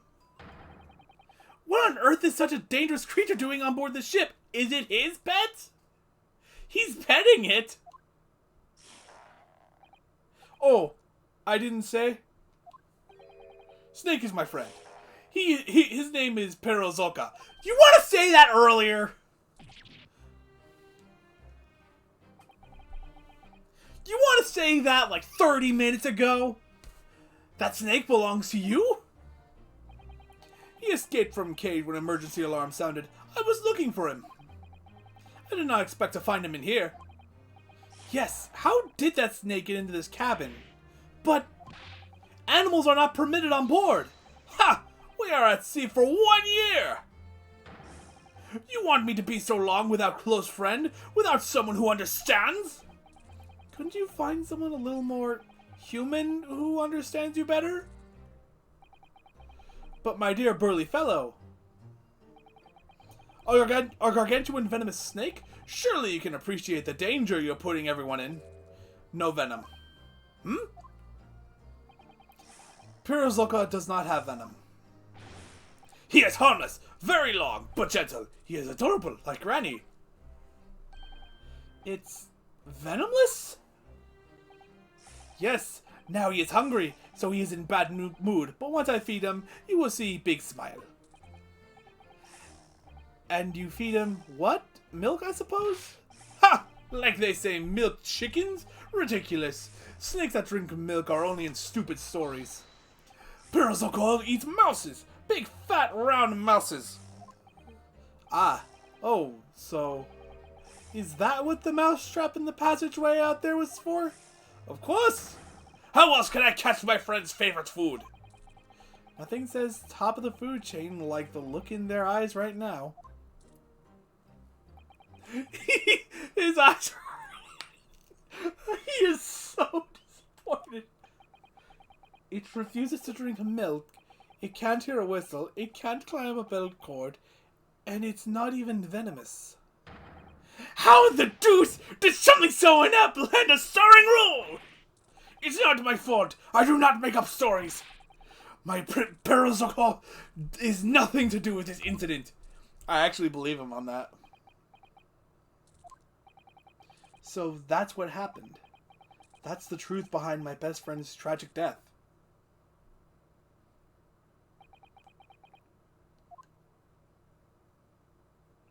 So are they going to slap the handcuffs back on me because that's how Ace Attorney works? Or are they just going to be like, well, we've proven it was an accident, but, like... I mean, then again, we are still a stowaway. I don't know. Maybe they'll just be a little easier on us since at this point we're just a stowaway. Or maybe they'll just let us stay on the boat as, like, a normal passenger since, like, we are the friend of the guy who died. He wanted us to come with him.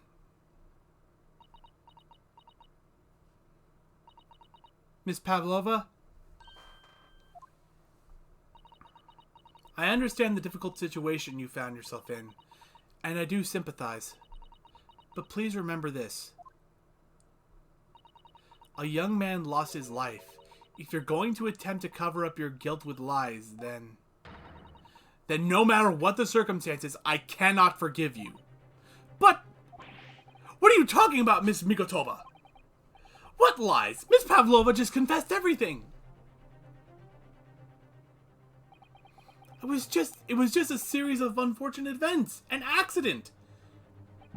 That doesn't explain the Russian writing on the floor, though. I'm no great detective like Mr. Sholmes. I don't have a gift for knowing the truth. But even I can see that was not the truth. Don't you agree, Mr. Naruhodo? Yeah, there is that Russian writing on the ground. To be perfectly honest, yes. There's a discrepancy in Miss Pavlova's story. I'm sure of it. I just can't quite put my finger on it. She claims to have never been in the room. But she was. She has half of the teacup, and there was Russian writing on the ground.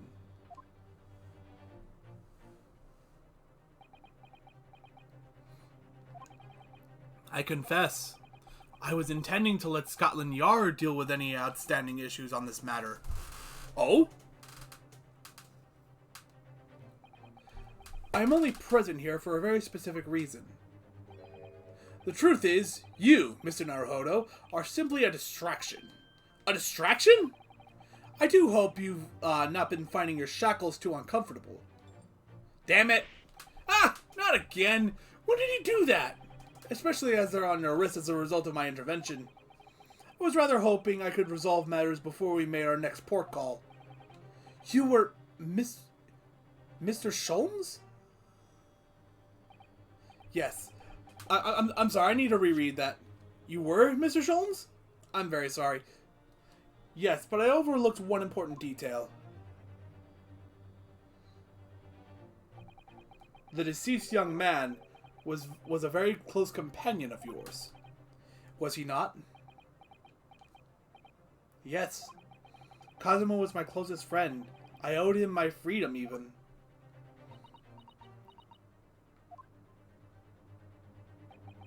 In that case, we must follow this to its conclusion. No further distractions. You must uncover the real truth here, Mr. Naruhodo. Yes, whatever that may be. The key to this is the discrepancy in Miss Pavlova's story, I'm sure. She didn't explain how she got the cup. The cup. I keep calling it a cup. It's a bell. If I can chase that down, maybe the truth will become clear. The truth about how you really died. About how that scene in your cabin really came to be. Alright, I'll see what I can do. Excellent. Thank you, Mr. Naruhodo. So then, shall we begin? Yes! What should we ponder first? Is the victim who lost his life in a cabin that was bolted shut from the inside. Was this truly an unfortunate accident? Or was it in fact no accident at all? That is what we must establish in the first instance. But we've already established it, haven't we? The man tripped over the kitten that had climbed into his cabin via the ventilator. Tragic, yes, but still an accident. Wait, let's just take a step back. It doesn't make sense if that's what really happened, does it? I'm going to have to ask you to spell it out for me, I'm afraid. Yes, it's starting to take shape now. There's a clear contradiction between the facts and Miss Pavlova's story here. The evidence is right there in Kazuma's cabin. It's undeniable.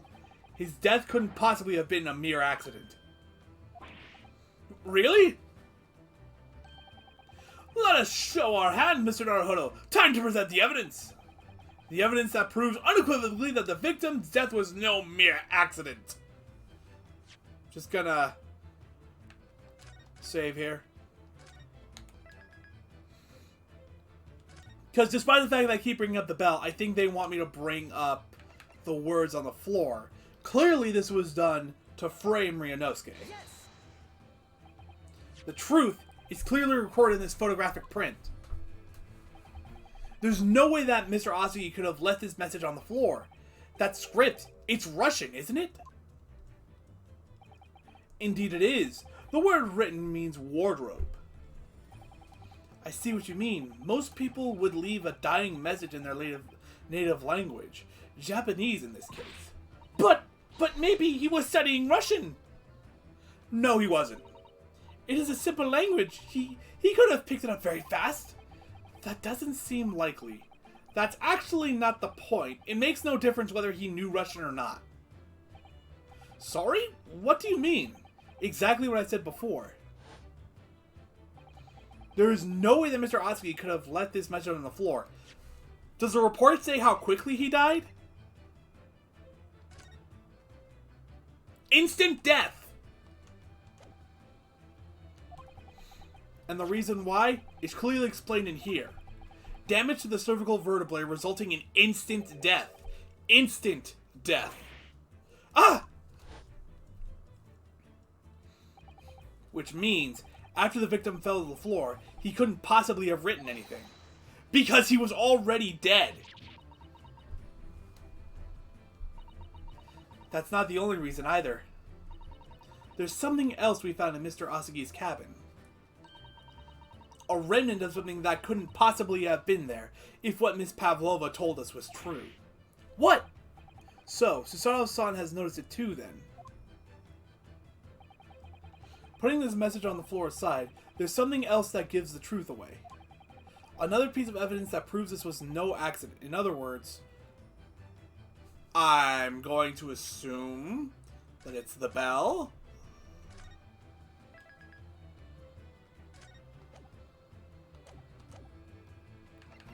And if it's not, I have no idea.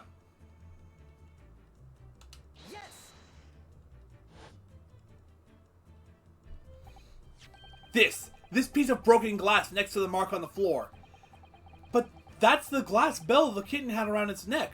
We already know all about that. It was broken in half when the victim tripped over the cat and fell.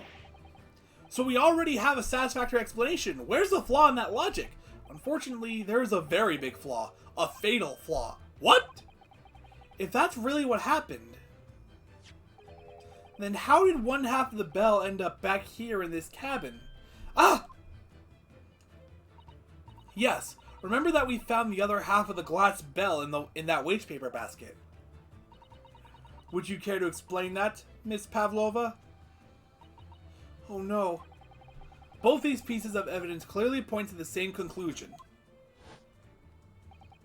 That when Mr. Asugi died last night in his cabin, there was someone else in the room. And that same person deliberately arranged the scene to disguise the truth, in order to cover up his or her own guilt. Gah! Yes, there was someone else present in Mr. Asugi's... You are wasting time! Someone else was there? Duh! Of course, we know this! What the... You've been saying this entire goddamn time that there's no way anyone but me could have done it because of the... Bulkhead was bolted shut from inside. There was no way in or out. No, it was just proven how it could happen. And only other person in cabin when young student died was you. It's true, I was in the cabin when it happened. You were shut inside the cabin wardrobe, to be precise about the details.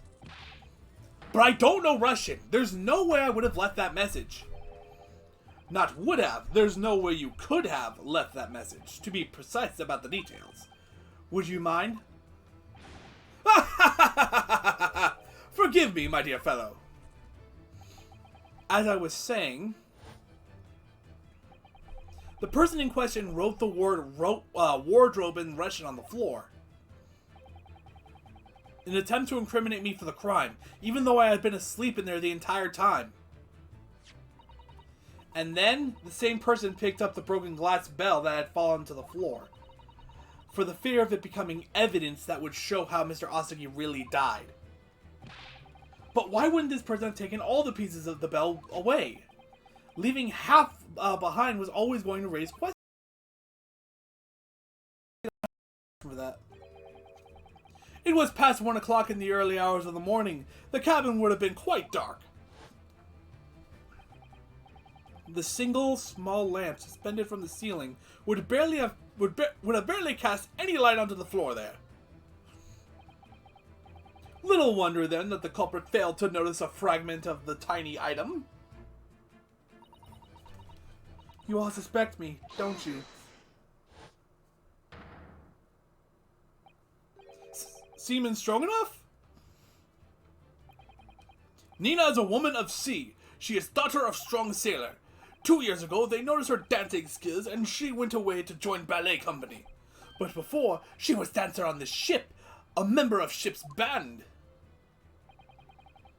You do not accuse ship's angel of being criminal. Ah, so that's it. You say that when young student died, Nina was there in his cabin. But that is not possible! I give my tooth! Well then prepare to rip a tooth out, my friend. Well, this is almost interesting. And why would you give your tooth, pray? How can you be so sure? You are a great detective, you should know! Look truth in eyes! Cabin bulkhead was bolted shut from inside! Nobody could go into cabin! Not Nina, not anyone! Or you want to tell me that killer can walk through locked doors? Yet, it's impossible! Ugh! He's right, except the door wasn't locked. But wait, I've read about this in detective stories. People often tie thread... We've already established this can't happen. Thread? Are you stupid? These bulkhead doors are not barn doors. Certainly not. These are watertight doors as one would expect to find on any modern steamship. Constructed of heavy steel with not a gap in sight, no threads or needles or magnets could have been used. No, of course not. I thought so too. Mr. Naruhodo suggested it earlier, so... Son, how could you shift it onto me like that? So Seaman Stroganoff has a valid point. The cabin door couldn't have been bolted shut from the outside. Not necessarily. What? I put it to you that I could bolt this cabin door. Without laying a finger on it! And in this very cabin, we can see the traces of the method I have in mind having been used before. I don't believe it! Well, Mr. Naruhodo, I believe you know what I mean, don't you? A way to shut the bolt of the cabin door from the outside? One way does spring to mind, yes. Do you really know what Mr. Shultz means, Mr. Naruhodo? We saw it like 50 minutes ago. Yes, and so should you, because we've seen it happen. Indeed we have. So would you care to do the honors, Mr. Naruhodo? Point out the telling sign of the method that was used to slide the cabin door bolts across from the outside. Right here. Yes. Look at the bookcase there. See how all the books and things on it have toppled over? That must have happened when the ship made its emergency stop before. Yes, that's right. It's a very powerful vessel after all. When the engines are thrown into reverse, a violent jolt goes across the entire ship. Any small objects that aren't fastened down are bound to fall over. I believe Yes, it's what's known as the force of inertia acting on the objects. Is there nothing Suzawa-san doesn't know, or that book isn't in her, or that isn't in her book at least? Well, whatever it's called, the same force that pushed over those books on the bookcase also made something else in this cabin move. The bolt on the cabin door. Ah! It was very obvious just after the emergency stop that the ship made earlier. We had come into this cabin not long before, and we hadn't bolted the door. But then...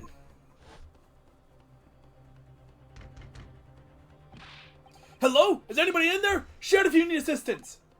Oh, that sounds like... Inspector Hasanaga. Oh yes! That's it! When the ship stopped suddenly, the bolt flew across and locked the door! Yes, it's made of metal, but it's small and light enough to be moved by the ship's sudden change of speed. Or the force of ineptia, if you want to call it that. Are you trying to say that last night, after Mr. Oski was killed?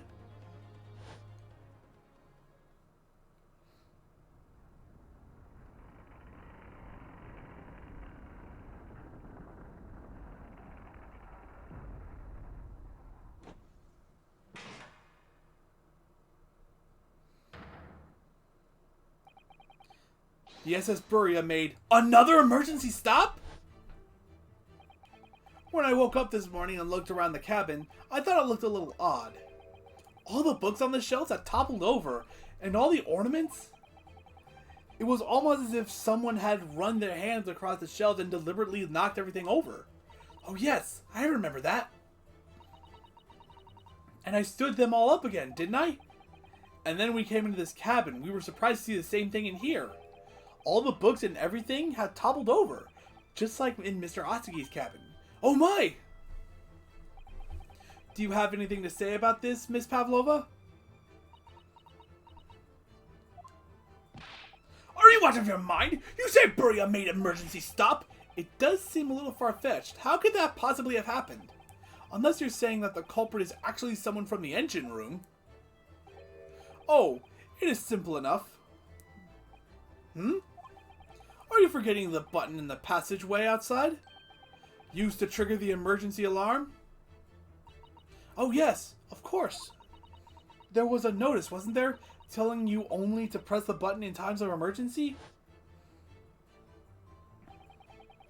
On dark nights when the fog is dense, the captain cannot afford to rely on the eyes of his lookout alone. Hence the placement of a number of buttons around the vessel to allow any crewman to raise the alarm. The sort of button one is almost compelled to press to satisfy one's curiosity. Oh, he's rolling his eyes. He's like, wait! It was you? When the button is pressed, two things happen in the interest of safety. The emergency alarm bell rings, and the vessel comes to a complete stop. So did he hit the button? No. He said he has a headache, so I'm assuming he was the one who did it the second time. As indeed, it did a little earlier today.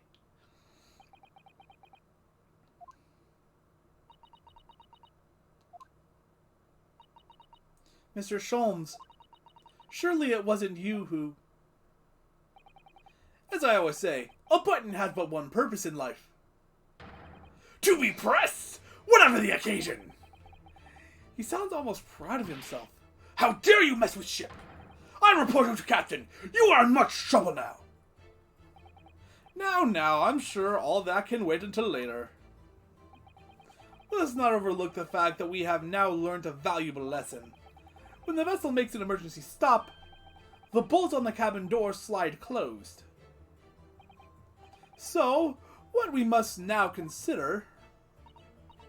Yes, it all comes down to one thing now. Last night, after what happened to Mr. Asuki, did this ship make an emergency stop, or did it not? You are idiots! Bria is her ship with many passengers. If we make emergency stop, even in the middle of night, there would be chaos everywhere. What are your thoughts, Mr. Naruhodo? Everyone has a freaking headache! Everyone has a freaking headache. It's possible that some kind of emergency stop happened last night. We have evidence to support that idea. Really? What evidence, Mr. Naruhodo? Fascinating. Do show us, my good man. What evidence promotes the theory that some emergency gripped this vessel last night? It would have to be the logbook. Yes. Seaman Stroganoff, it's your duty to patrol the first-class area of the ship, isn't that right? Duh, that is correct. Why? And the ship's log here, this would be where you record the details of your duties. What are you doing with that? That is mine! Ah, you rather carelessly left it atop the little makeshift burrow in the passageway out there. But as responsible passengers, we took it into our care with a mind to return it to you later. I left it there on purpose! That is where I put it always! The point is, looking at what you usually record, it's clear that under normal circumstances, you read the phrase, nothing to report, every 30 minutes. But from 2 o'clock last night until the first light this morning, nothing was recorded at all. Nothing recorded in the log? That is... Duh! Because nothing happened! But if nothing happened, you would normally write nothing to report, wouldn't you? Indeed so, which tells us that shortly after 2 a.m., something happened here aboard the SS Berea.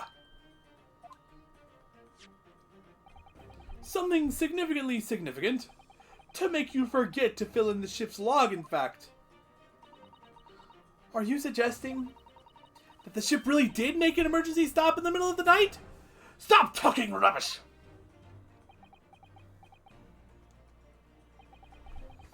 If I'm perfectly honest, I find that a little hard to believe myself. Oh, why? Well, because if something as major as an emergency stop really had happened, surely all of us would have noticed. That's very true. Well, maybe we all just kind of slept through it? I don't know. Everyone has a freaking headache that could have been caused, I don't know, by freaking... I don't know. My most likely faulty line of logic is that the ship suddenly stopping is what's giving everyone this headache. Thanks to the emergency stop we experienced earlier, we all know what it feels like now. The ship lurched so violently, and the alarm bell was so loud. I can't imagine that anyone would sleep through that, even if it happened in the dead of night. Well, no, that's a good point. Yeah, there was an alarm. I completely forgot about that. What of the throbbing? Sorry? What do you mean? Your head, man. The throbbing of your head since this morning. We have all suffered with it. Ah! Oh, yes. I have a headache. You're right. In fact, I haven't been feeling myself since I woke up today. Nor have I! My head has been feeling heavier ever since dawn. Yes, we've all been afflicted, haven't you? Just as I suspected. He's right. My head's been throbbing today, too. And since eating dinner yesterday, even, everything has felt sort of hazy. I can't really remember anything that happened after I climbed back inside the wardrobe. Then the first thing I noticed this morning was the throbbing pain in my head. I had already been dragged out of the wardrobe and had those handcuffs put on me by that point. Why didn't I wake up when all that was happening to me?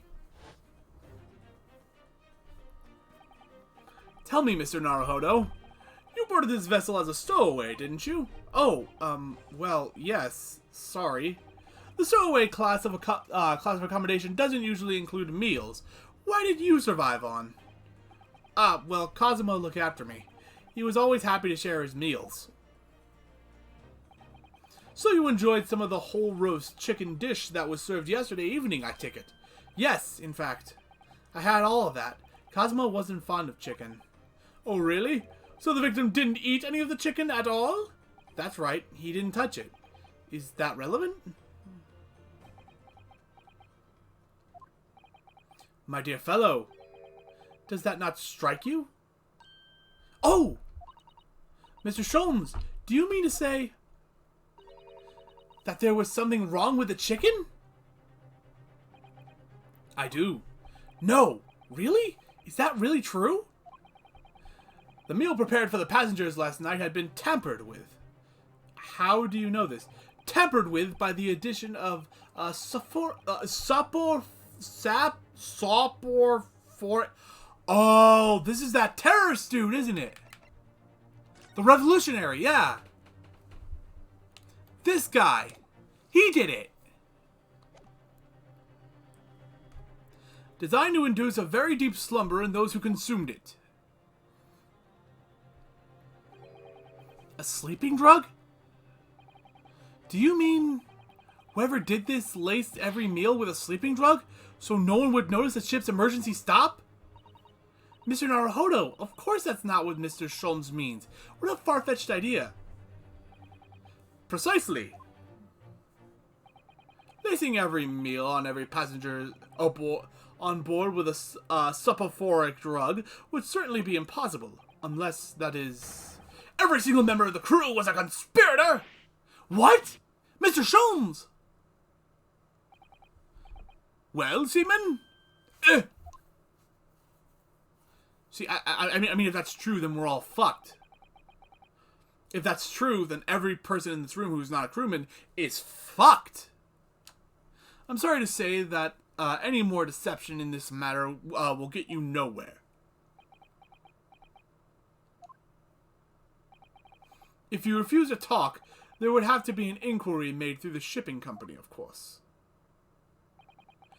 And were that to happen, every member of the crew, and the captain himself, would be hauled over the coals. For aiding and abetting a renegade.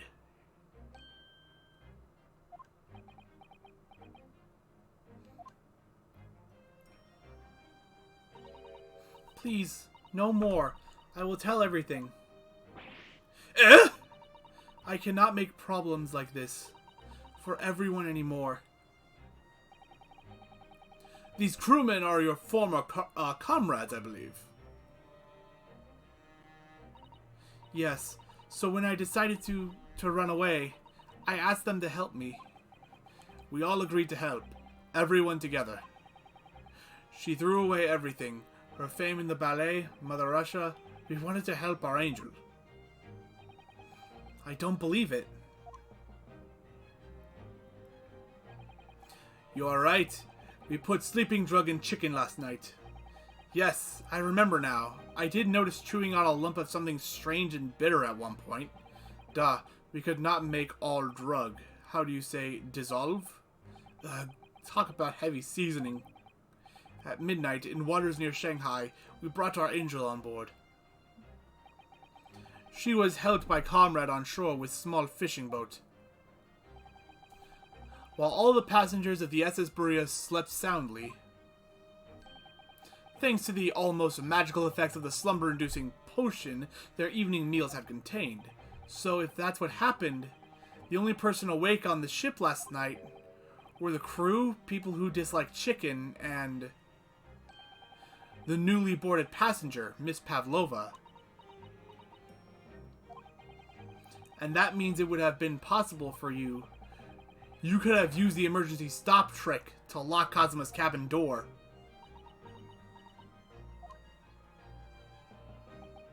But how does that make sense? Surely every cabin door would have ended up locked in that case, and there would have been complete chaos. Not really. I would have just assumed I locked the door and forgot about it. I would have just gotten up and unlocked the door and left. Oh, I wouldn't say so. What? Ah, of course. Just like us, all the other passengers would have eaten their evening meal of chicken in their cabins. After which they would have been overwhelmed by tiredness because of the sleeping drug. Quite, and accordingly, all passengers were already in their cabins for the night. Yes! The overwhelming majority of passengers would habitually sleep with their cabin doors bolted anyway. And so not one of them would have found it remarkable to find the door locked in the morning. In summary, in order to fasten the bolt of a single cabin door on the ship, the culprit brought the entire vessel to an emergency stop in the early hours of the morning. And the drug made it a very deep sleep. You have talked a long time and said many things. What is point? The point is what I said earlier. There was somebody else present to the scene when the victim lost his life last night. Someone who left a message in Russian on the floor in an attempt to incriminate another. Someone who tried desperately to hide the broken fragments of glass that would reveal the culprit's identity. And someone who abused the ship's emergency stop procedure in order to lock a door. All told, a busy night. But... I do not know about any of this. I am just a little girl. You like to speak with your long English words and explain your clever ideas. But I am sailor, and sailors don't listen long. Boring stories we don't believe. Sailors like me, we trust only what we see with our eyes. A laudable trait. What? I am quite of the same disposition, my good man. Observation to me is everything. Mr. Naruhodo. Oh, yes? Do you hear it? The accusatory cry of guilt on the wind? What accusatory cry of guilt? Sorry? You've lost me. Proof of involvement, man. But you can't hear such a call with your ears. No. You must hear it with your eyes, for observation is the basis of all deduction. What are you talking about? I believe the time has come for one final logic and reasoning spectacular to expose the truth. Yes. More, please. So, Mr. Naruhodo, your assistance, if you please. With what exactly, Mr. Sholmes? With observation, my dear fellow, just as I said, of these two, prevaricators. Observation? If you remember, Mr. Naruhodo, we know that somebody tried to fabricate evidence, don't we? By tampering with the scene of Mr. Ozuki's death. Excuse me? What we're looking for is some trace of evidence that one of these two was there when it happened. Precisely. You are delightfully quick to grasp my meaning. Alright, I'll see what I can see. So we're looking for a trace of evidence that shows someone else was there last night when Kazuma died.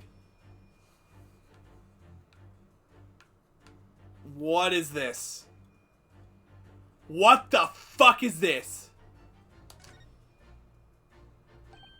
Oh, look at this! It's some kind of stain in an unusual place. Yes, you're right. It looks like ink, if I'm not mistaken. Ink. One second, I see the gnat. I see the gnat. It flew away just as I was getting up. It was on the TV. It's clear where this came from. What suggested? There it is. Oh, the hitbox for that is right. I'm sorry. It's here.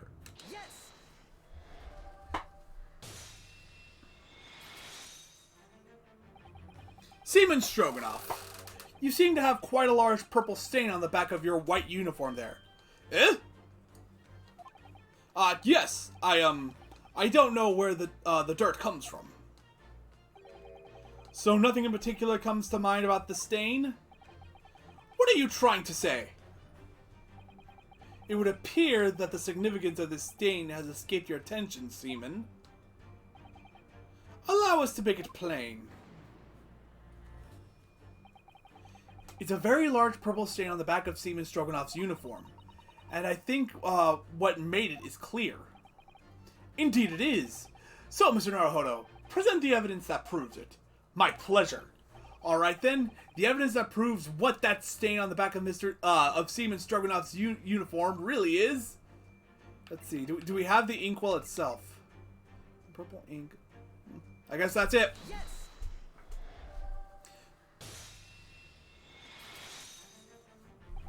Yes, it's this photograph, and the ink it shows. That's what caused the stain on your uniform. Ink? A rather unusual color of ink. Purple. Ugh! Ah, the penny drops at last. Now you see the significance. The Russian word on the floor next to the victim's body was written in purple ink.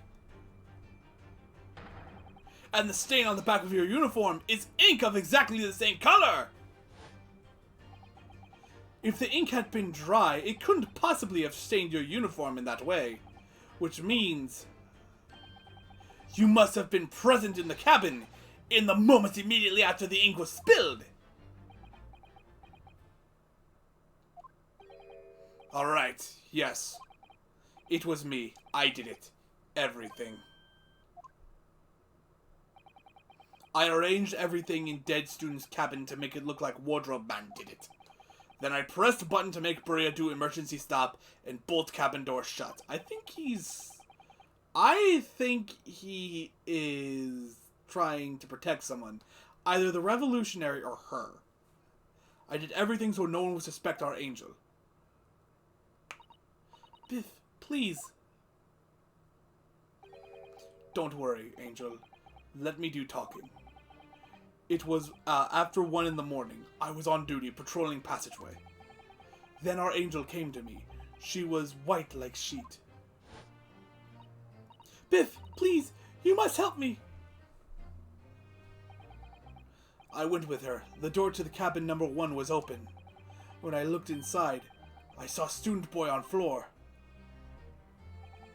What happened in here? Please, don't tell anyone. My little one, my little furry friend. Everything that happened in this cabin is like Angel told you. I'm gonna take a sip of my drink. The kitten escaped through the ventilator in Mr. Asugi's cabin. Then he tripped over it and broke his neck when he fell to the floor. Yes, that is right. So after the incident, when the cat ran away, Miss Pavlova then visited the cabin next to hers, only to find its occupant lying lifeless on the floor. She said she was worried when she heard a sound of something falling on floor. That's when she went to look. No, Angel?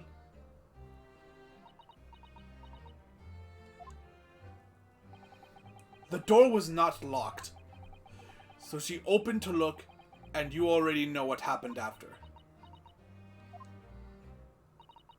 There's just one thing, if you wouldn't mind. What? When you went to Mr. Asugi's cabin, Miss Pavlova, was he already dead? Why? I already told you! When Nina opened door to student's cabin and looked inside, I was asking Miss Pavlova. Well, Miss Pavlova? I'm guessing that's da? Oh. Yes, that is right. I saw him.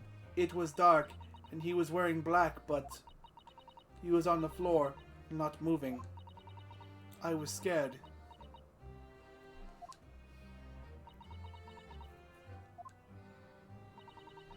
I understand, and I believe you.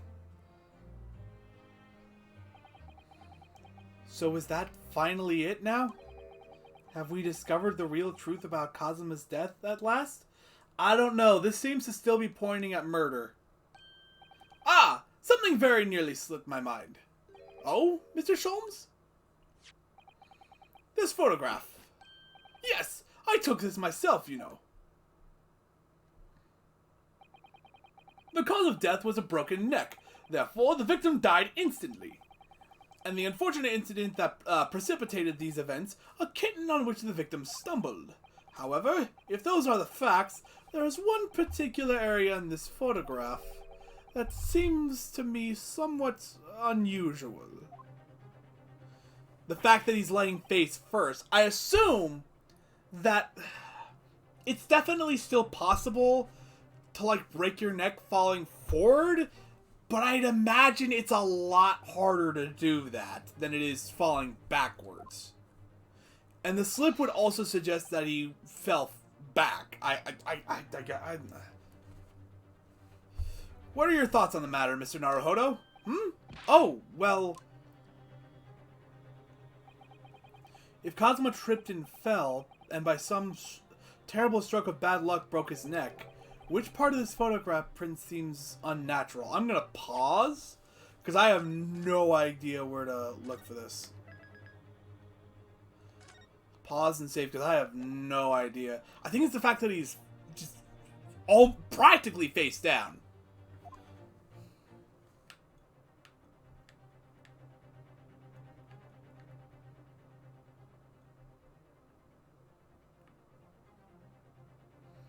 I don't know what I'm looking for here.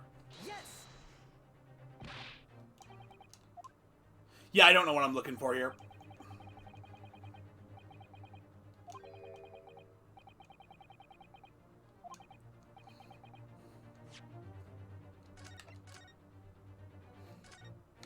Yeah, I'm going to be completely honest with you guys. I don't know what to point out here.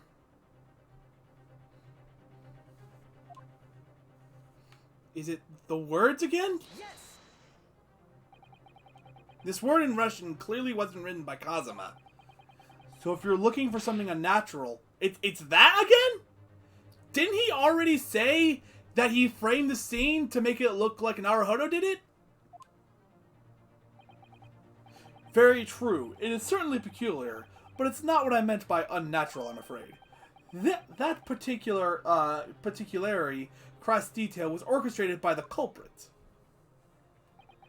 I mean to identify another point. Oh, I see. Imagine, if you will, losing your footing yourself. In my opinion, if you landed as the victim appears to have done here, it would be most unnatural. I'm sure you'll reach the same conclusion. How thoughtful you are, Mr. Sholmes. Thank you for thank you for your gentle guidance. If Kazuma tripped and fell, and by some terrible stroke of bad luck broke his neck, which part of this photograph print seems unnatural? The only thing I can think of is that he's like...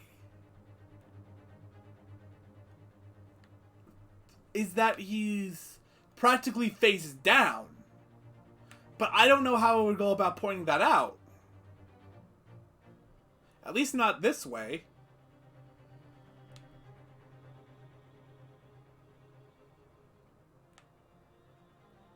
Oh yeah, he would have had to have landed on his neck, right? Yes. I think?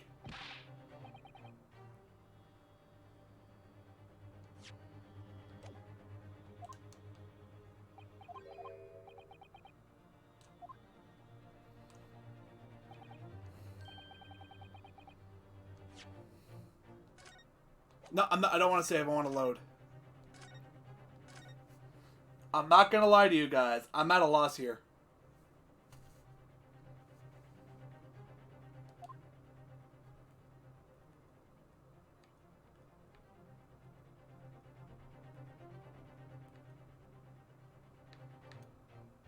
Yes.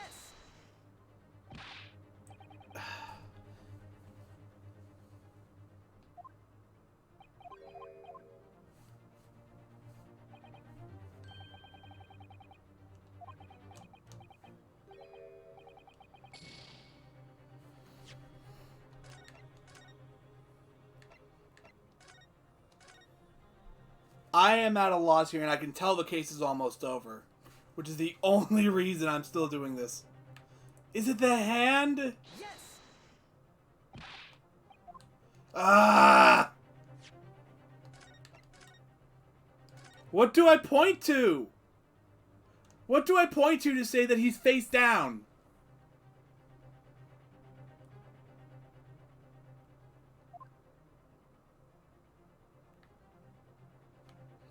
This hand...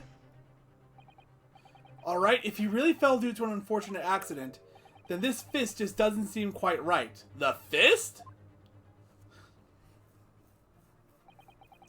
The exact same thought occurred to me. In a fall, one's instinct is to... Oh, I didn't even think about that. Yet here we see the victim with his left hand tightly balled into a fist. I didn't even think of that. Almost, you might say, as though he were gripping something. What do you mean? Simply that I took the liberty of investigating the victim's fist a short while ago. You did? And what, pray, do you imagine I found there, my dear fellow? Mr. Sholmes, show us, please! Why, of course, my dear madame. Why, what? Would I keep you in suspense? You're doing so now. This is what I found. Is it part of the bell? Hold on. I kind of recognize that from somewhere. I just don't know where.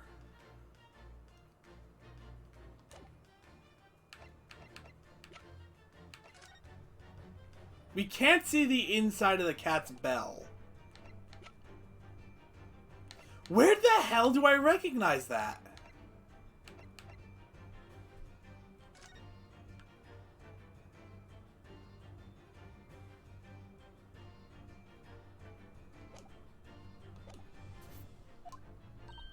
Oh! A crescent moon with a little gemstone in the middle? Yes, you're right. A crescent moon. It's very pretty, but what does it tell us? It tells us nothing! I'm not so sure. That crescent moon looks... Yeah, it looks familiar. I just don't know how. I'm sure I've seen it somewhere before. And the game's now gonna ask us like, oh hey, you wanna fucking point out how it looks familiar? What? The truth is now tantalizingly close. How did that crescent moon come to be in Cosmo's clenched fist? This is the final clue, the last piece of the puzzle. Ask yourself, what does this little crescent moon mean? What significance has it? And observe, find the answer with your own eyes.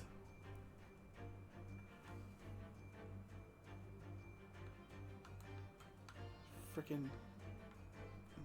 Oh, it's one of her earrings. Yes.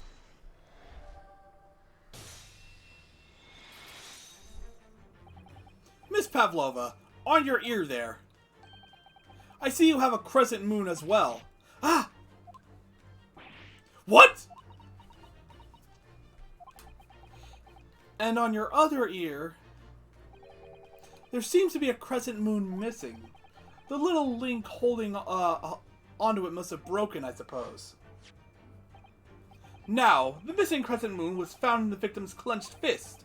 Clearly, there is only one logical conclusion. Wouldn't you agree, Mr. Naruhodo? Yes. Miss Pavlova, Mr. Asagi must have grasped that crescent moon and pulled it from your ear, perhaps just moments before he fell to the floor. In other words, last night in Mr. Asagi's cabin, you witnessed the moment when the victim fell with your own eyes. In fact, you were quite literally at arm's length from him. You think that guy is going to let us out of here? But then the question is, why did Mr. Asagi do that? Why did he pull your earring from your ear and hold it in his clenched fist during his final moments? Oh no. Angel? No one can protect you now. Please, Miss Pavlova, tell us the truth. Last night, what did you do to Kazuma?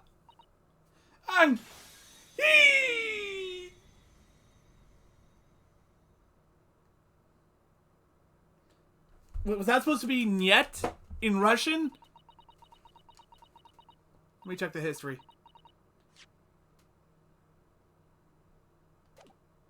I guess that's supposed to be "niet."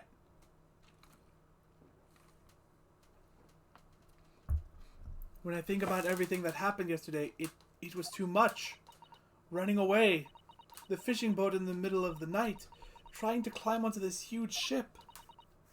And then, when I was at last in this cabin and I could relax after this horrible long day. Daka, wait!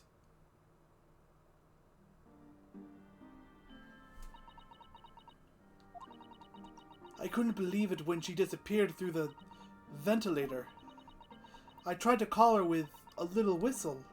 I tried waving her favorite toy, but nothing worked. Darka would not come back.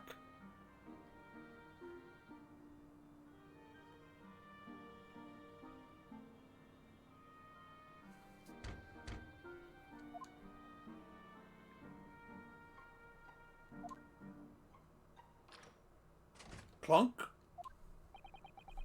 What are you doing here this time of night, Inspector? Oh. I'm sorry. I thought it was a friend of mine.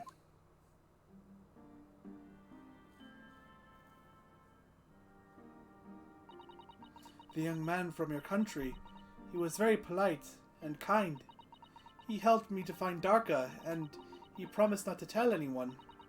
But then, when I had my friend in my arms again, and I was going to leave the man's cabin... Just a moment. Sorry, but... Oh, yes? I'm sure I know your face. I've seen you somewhere before. Ah! Ah, of course. You're Nikolai Pavlova, aren't you? The Russian ballerina? Huh? No! I don't know that name! My heart suddenly nearly stopped when he said that. He knew who I was. How could this man from a land in the Far East know a Russian ballerina? Yes, I saw your performance in Japan. The beauty of the ballet made a deep impression on me. But what are you doing on the ship?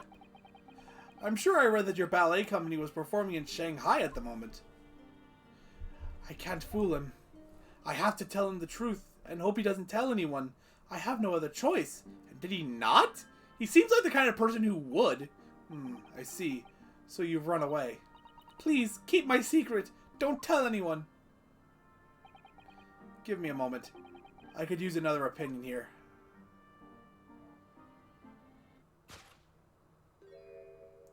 He's going to pull that cord. He's going to tell the captain, and he was really going... What he was really going to do was open up the wardrobe and tell Ryunosuke about it. I'm guessing that was what he was really going to do. Kind of like a, I have a secret too, you keep my secret, I keep yours. Why did I think I could trust him? Then it happened. Everything at once. It was only a second, but it felt like forever. Wait! I shouted, and then... Darka jumped out of my arms and down to the young man's feet. He probably didn't mean to grab the earring itself. Probably just her in general to try and stop himself from falling. I mean, she's very small and very light, but fuck, it's the sturdiest thing that I could... Oh, fuck! The image is so fucked! What's this game rated again? Hold on. I got a physical version of the game. I'm going to look at my shelf real fast. Oh, you pushed it.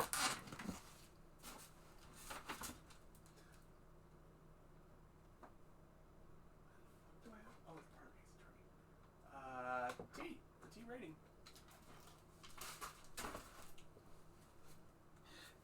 It's rated T. But like the image that put in my head... Fuck, that's good camera work right there. Like, implying something incredibly fucking terrible without actually showing any gore or the thing itself. God. I don't even know why. I don't even know why I did it. I was just so scared. And I had to stop him from telling anyone about me.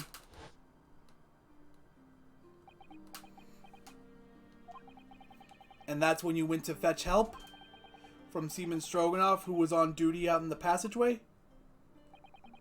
I heard Nita cry out and thud on floor, so I ran to her. She was standing at cabin door, shaking like a leaf. She looked at me and said, "Help me, Biff. If they find out, I will be... Please, I have nowhere to go." So you decided to help. And that's when you arranged things in Kazuma's cabin to make it look like I did it. So that no one would suspect the passenger in the cabin next door. Yes. Although that implies that you already knew I was here. I went into cabin and looked around to make sure there was nothing to show Nina was there. And then I found Stowaway. In wardrobe. Still sleeping. Oh, okay. Right, that's when he found me. So you worked out a plan to lay the blame on the Stowaway. I closed wardrobe doors and put back strange paper sign. Luckily for me, that's the only reason Susato-san started to believe me when I said I was innocent. I dragged young man's body to good place and used ink that was spilled to write on floor. I wrote so that person would who found him would look inside wardrobe and find Stowaway. And tell me, what of the glass bell? It was by my feet, so I picked it up. I see. But it was dark in the cabin. I didn't notice the other half. How do you not notice that you only have half of a glass bell in your hand? Then Angel went back to her cabin and I finished job. By pressing the emergency alarm button in the passageway? Yes. Accordingly, the SS Buria did indeed come to an emergency halt a little after 2 a.m., thus inciting the bolts on the cabin door to slide shut, creating the locked room mystery.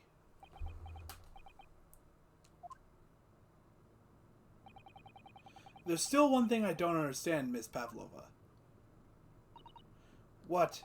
Well, you said that you told Kazuma about the fact that you'd run away from your homeland. And it's because you were worried he was going to tell the captain that you pushed him. Isn't that right?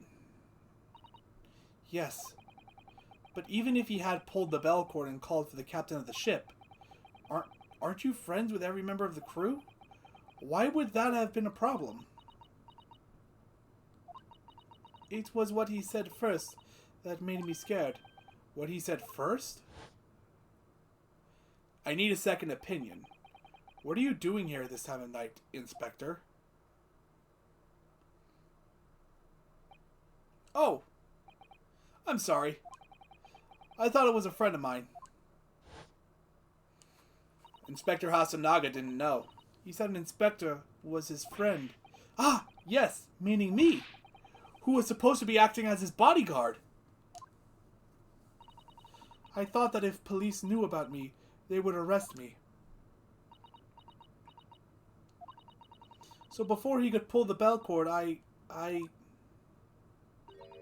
May I stop you a moment, please, Miss Pavlova? It just doesn't seem to make sense. I mean, was Mr. Asaki really going to pull the bell cord? I don't know. What? What do you think, Mr. Naruhodo? Well, I'm not Kazuma, so I can't know for certain, but he was a man of his word. If he told you he wouldn't give your secret away, then he wouldn't have done. No, he was walking over to it. He was going to pull the cord. He was going to make them send me back. Well, Mr. Naruhodo, the day's work is not yet done, it seems. There is one more deduction to make. What? Another deduction? Yes. What action was the victim really about to take at that moment?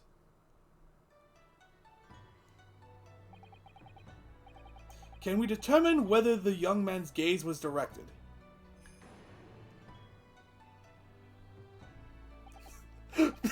The music and the everything. It's actually making me... Oh, God.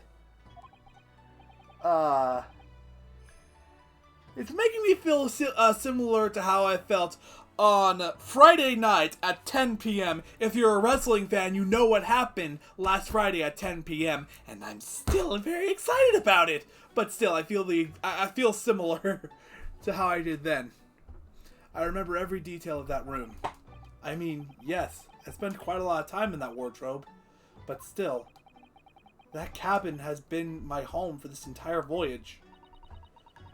So this is how the cabin looked last night when Miss Pavlova visited Kazuma-sama? Yes.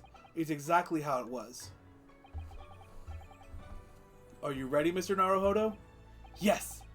If there's one thing I've learned today, it's that a simple gaze can reveal all manner of truths. And not only that, in order to draw the right conclusion, you can't afford to be out by even a little bit when you're following the gaze to where it lands. So, when he turned away from Miss Pavlova, what exactly was Kazuma looking at?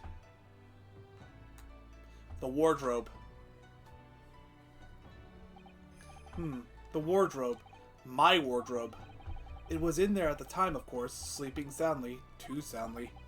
If only I hadn't eaten that chicken that was laced with the sleeping drug. If only he'd woken me up.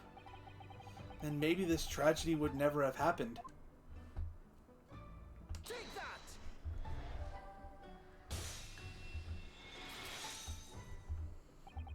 Considering everything that had happened last night, certainly it may have looked as though Kazuma was going to ring the bell cord. Yes, however,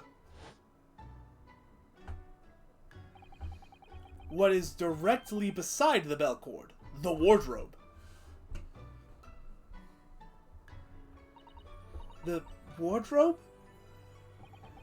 And more importantly, what was inside the wardrobe?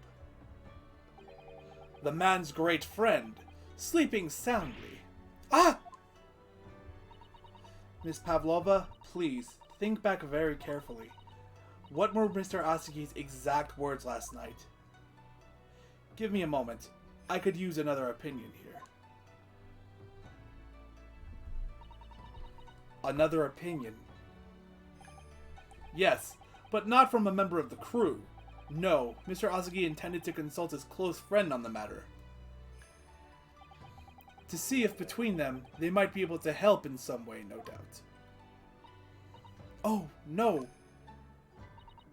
Sadly, we can't know the truth for certain now. It's too late for that. But I wish you had made sure of what Mr. Asagi was looking at. Things may have ended very differently, if you had.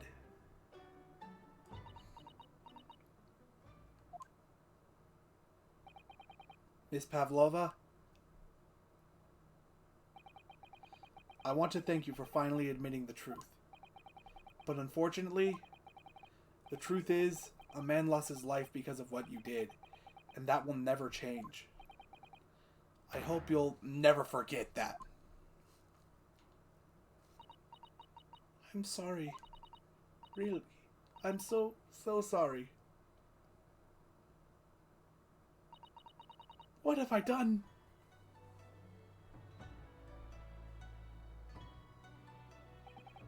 And so, at long last, the mystery surrounding the tragic accident on the SS Buria was finally laid to rest. And I'm guessing what happens next is a deal is cut between Naruhodo and the rest of the crew. Where it's like, okay, he can stay on board for the rest of the trip to Britain as a normal passenger, so long as he doesn't say anything about Pavlova. What will happen to Miss Pavlova now, then? Once we reach Great Britain, she'll be handed over to the British police at Scotland Yard. What about the fact that she ran away from Russia? Won't the Russians try to repatriate her? I'm not sure how to pronounce that word. Apparently, the English detective can speak to the immigration office and sort all that out. Mr. Sholmes can do that? So she won't be going back to Russia then? No, I don't think so. Even if she wanted to return in the future, I doubt she would be able to. She ran away, so now she's in exile for life. I see. I'm sorry. Seaman Stroganoff? I wanted to help our angel, no matter what. But I didn't think about you, about how you lost good friend. I will go with Nina. I will give myself to British police. That's kind of you. In the meantime, thank you for letting me go free. Kazuma's death feels like such a waste, but well, do what you can for Miss Pavlova, won't you? Da. Well, I'm afraid you need to pack now. We're due to arrive in Hong Kong tomorrow. As much as it pains me, I'm going to have to hand you over to the consul to arrange your passage back to Japan. Yes. I did stow away after all. I couldn't really expect any different. So, you should get back to your cabin now.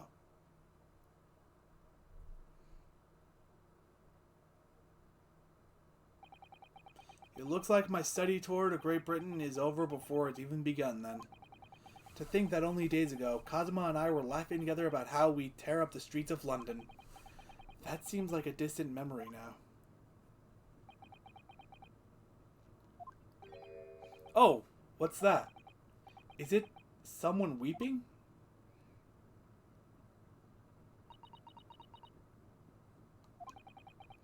Susato-san?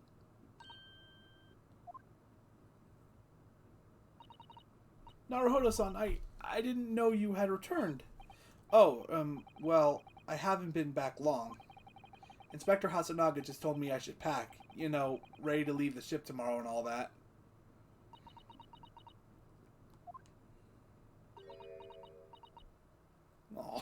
Oh my god. I can't believe this has happened. I can't believe someone's life can be over just like that. Susato-san.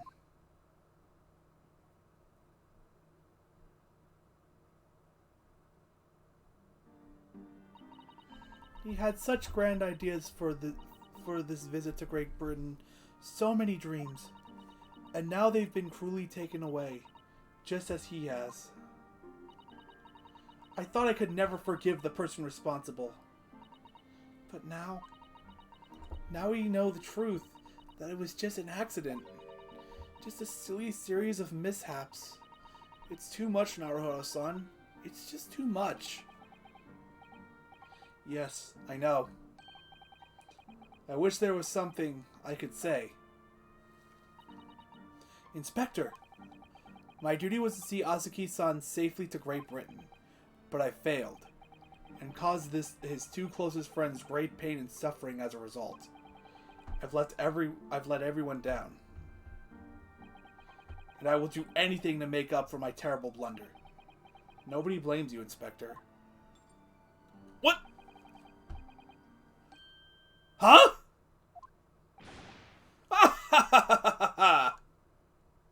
Why? Surprised, Mr. Naruhodo? What is the meaning of this? Oh, a trifling matter.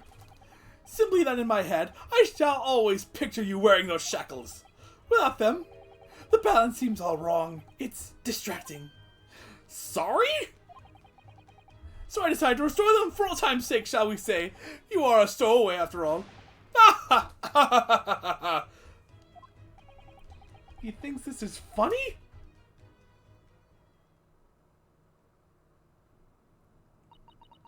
Mr. Sholmes, we do appreciate all your assistance. I'd like to thank you from the bottom of my heart. Not at all, not at all. And though it's a little late, may I offer my sincere condolences. The loss of your companion is truly heartrending. I hope that you will be able to fulfill some of his aspirations in his honor. I'm afraid that won't be possible. We shall be disembarking at the next port, in Hong Kong. We have to return to Japan and make a full report about everything that's happened. What? Wait a minute! It's just me that has to go back, isn't it? I mean, I was the stowaway.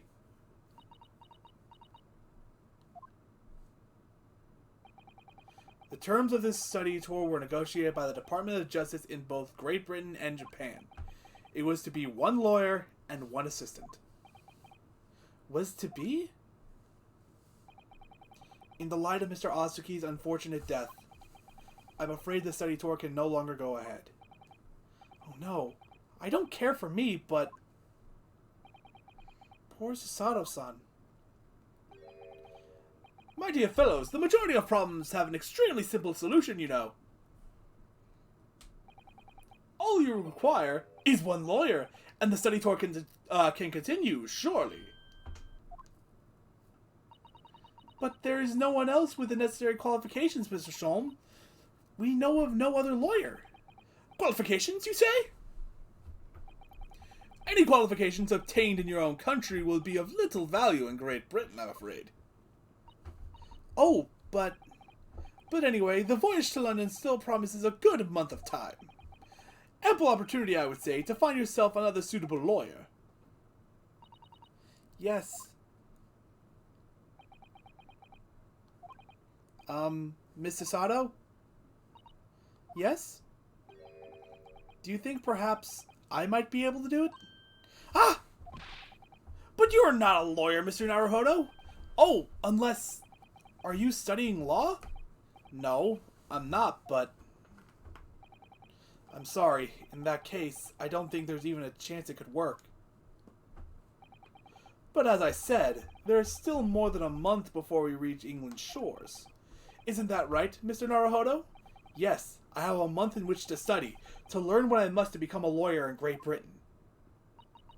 Mr. Naruhodo, that's ridiculous! Are you seriously suggesting anybody could learn all of that in just 40 days? There's only one way to find out. I would work my fingers to the bone, Inspector, every single day. Will you let me try? And if by the time we reach Great Britain, I haven't learned enough to be recognized as a lawyer, I'll take whatever punishment is deemed appropriate. But why put yourself in such a difficult position? For Kazuma. He said that there was something he had to do in Great Britain, and that he would sacrifice anything to make it happen.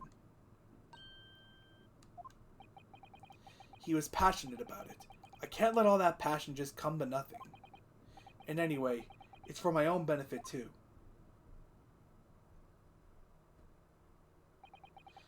I will become a lawyer. I have to. What do you say, Mr. Sato?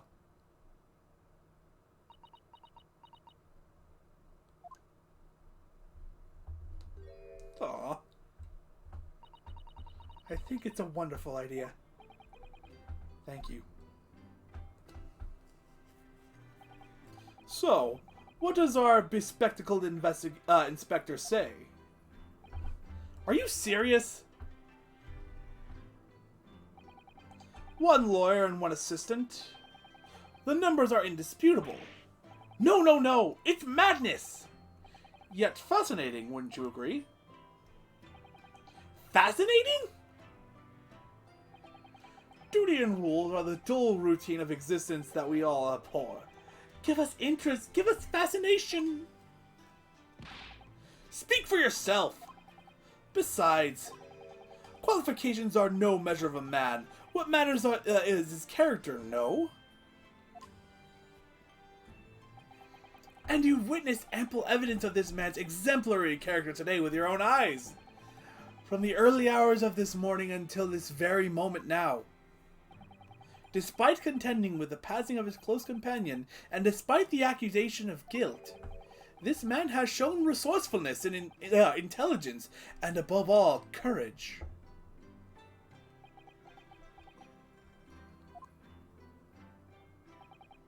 Very well.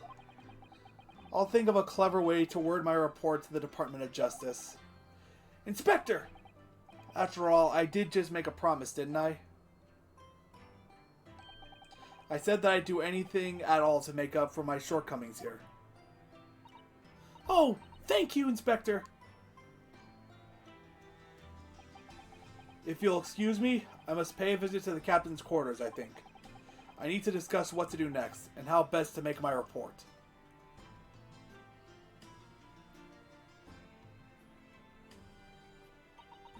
Are you really prepared to attempt this, Mr. Naruhodo? Yes, I'm going to try. I wonder, would you consider teaching me what I need to know? Everything about being a lawyer?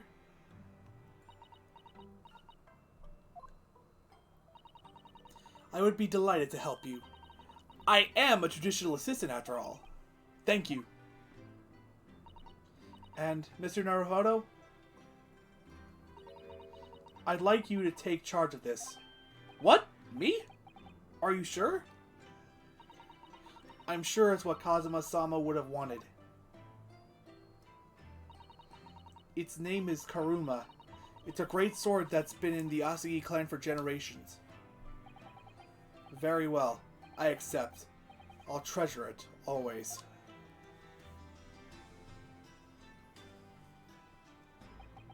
So then, Miss Susato. It seems we'll be working together for some time to come yet. Some time to come yet. It will be an honor, Mr. Naruhodo. And for the next 40 days, I shan't grant you a single minute of freedom. We shall fill every spare moment with study. Yes, that's exactly what I need. And then he lifts his wrists back up and he's then under handcuffs. But before we begin, I have an earnest favor to ask of you too. Goodness, what is it? Please throw me to the ground. What?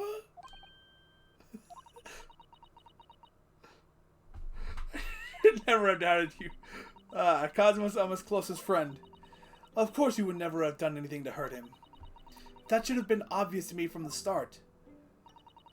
But I allowed suspicion to get the better of me. And no matter how upset I was feeling, it was completely unforgivable behavior. No, you were in shock. You just found out about me stowing away, and the cabin door. No! I won't let you make excuses for me. Whatever the circumstances, I should never have thrown you. And not just once, but 5 times. That number keeps creeping up, doesn't it? Please, you must. Just take a hold and throw me. Do it. Don't even think about it. No. I don't even know how. I've never thrown anyone in my life. Very wise, Mr. Naruhodo. It isn't a skill one acquires without considerable training. Oh, Mr. Sholmes. I observed your throwing technique several times with great interest. I confess I was most impressed. When did he see that? I presume that would be a form of Japanese wrestling? Oh, well, in a way, it's not wrestling, but my own interpretation of an ancient jujitsu technique. Apparently it's called the Susato takedown. It leaves your head swimming, believe me. How beguiling. I am a practitioner of the combative arts myself. I am a somewhat accomplished boxer. There he goes, dancing around again. I wonder if you'd be so kind as to instruct me on the technique of your arresting throw. Yes, I'd be honored. Then let us not dally. Demonstrate, my dear madame. Oh, of course. No. No!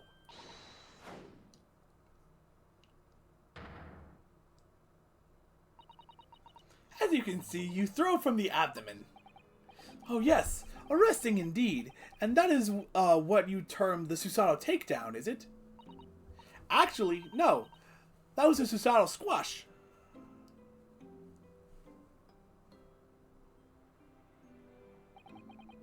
In my groggy state of consciousness, a scene from an evening recently spent with Kazuma flickered into my mind.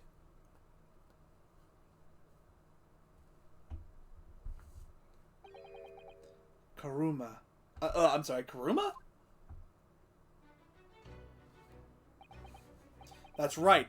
It's a prize sword that's been passed down through generations of the Asagi clan. I can't believe you managed to get permission to bring it with you. I mean, taking katana on a study tour is more than a little irregular, surely.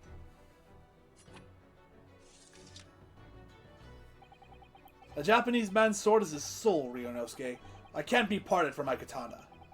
Karuma guides me. I truly believe that. So its name compels its wielder to slice evil in two? Not that you would need such much compelling. On that subject, there's something very important that I have to do in Great Britain, and I'll sacrifice anything to make it happen. I'd appreciate you seeing it through with me. Of course I will. Whatever it is, I'll see it through to the end with you. I knew you wouldn't let me down. I don't know why I suddenly gave him Shulton's voice. The important thing he had to do. I still don't know what that was. But I'm going to see the place for myself and work it out. In Great Britain's capital, London.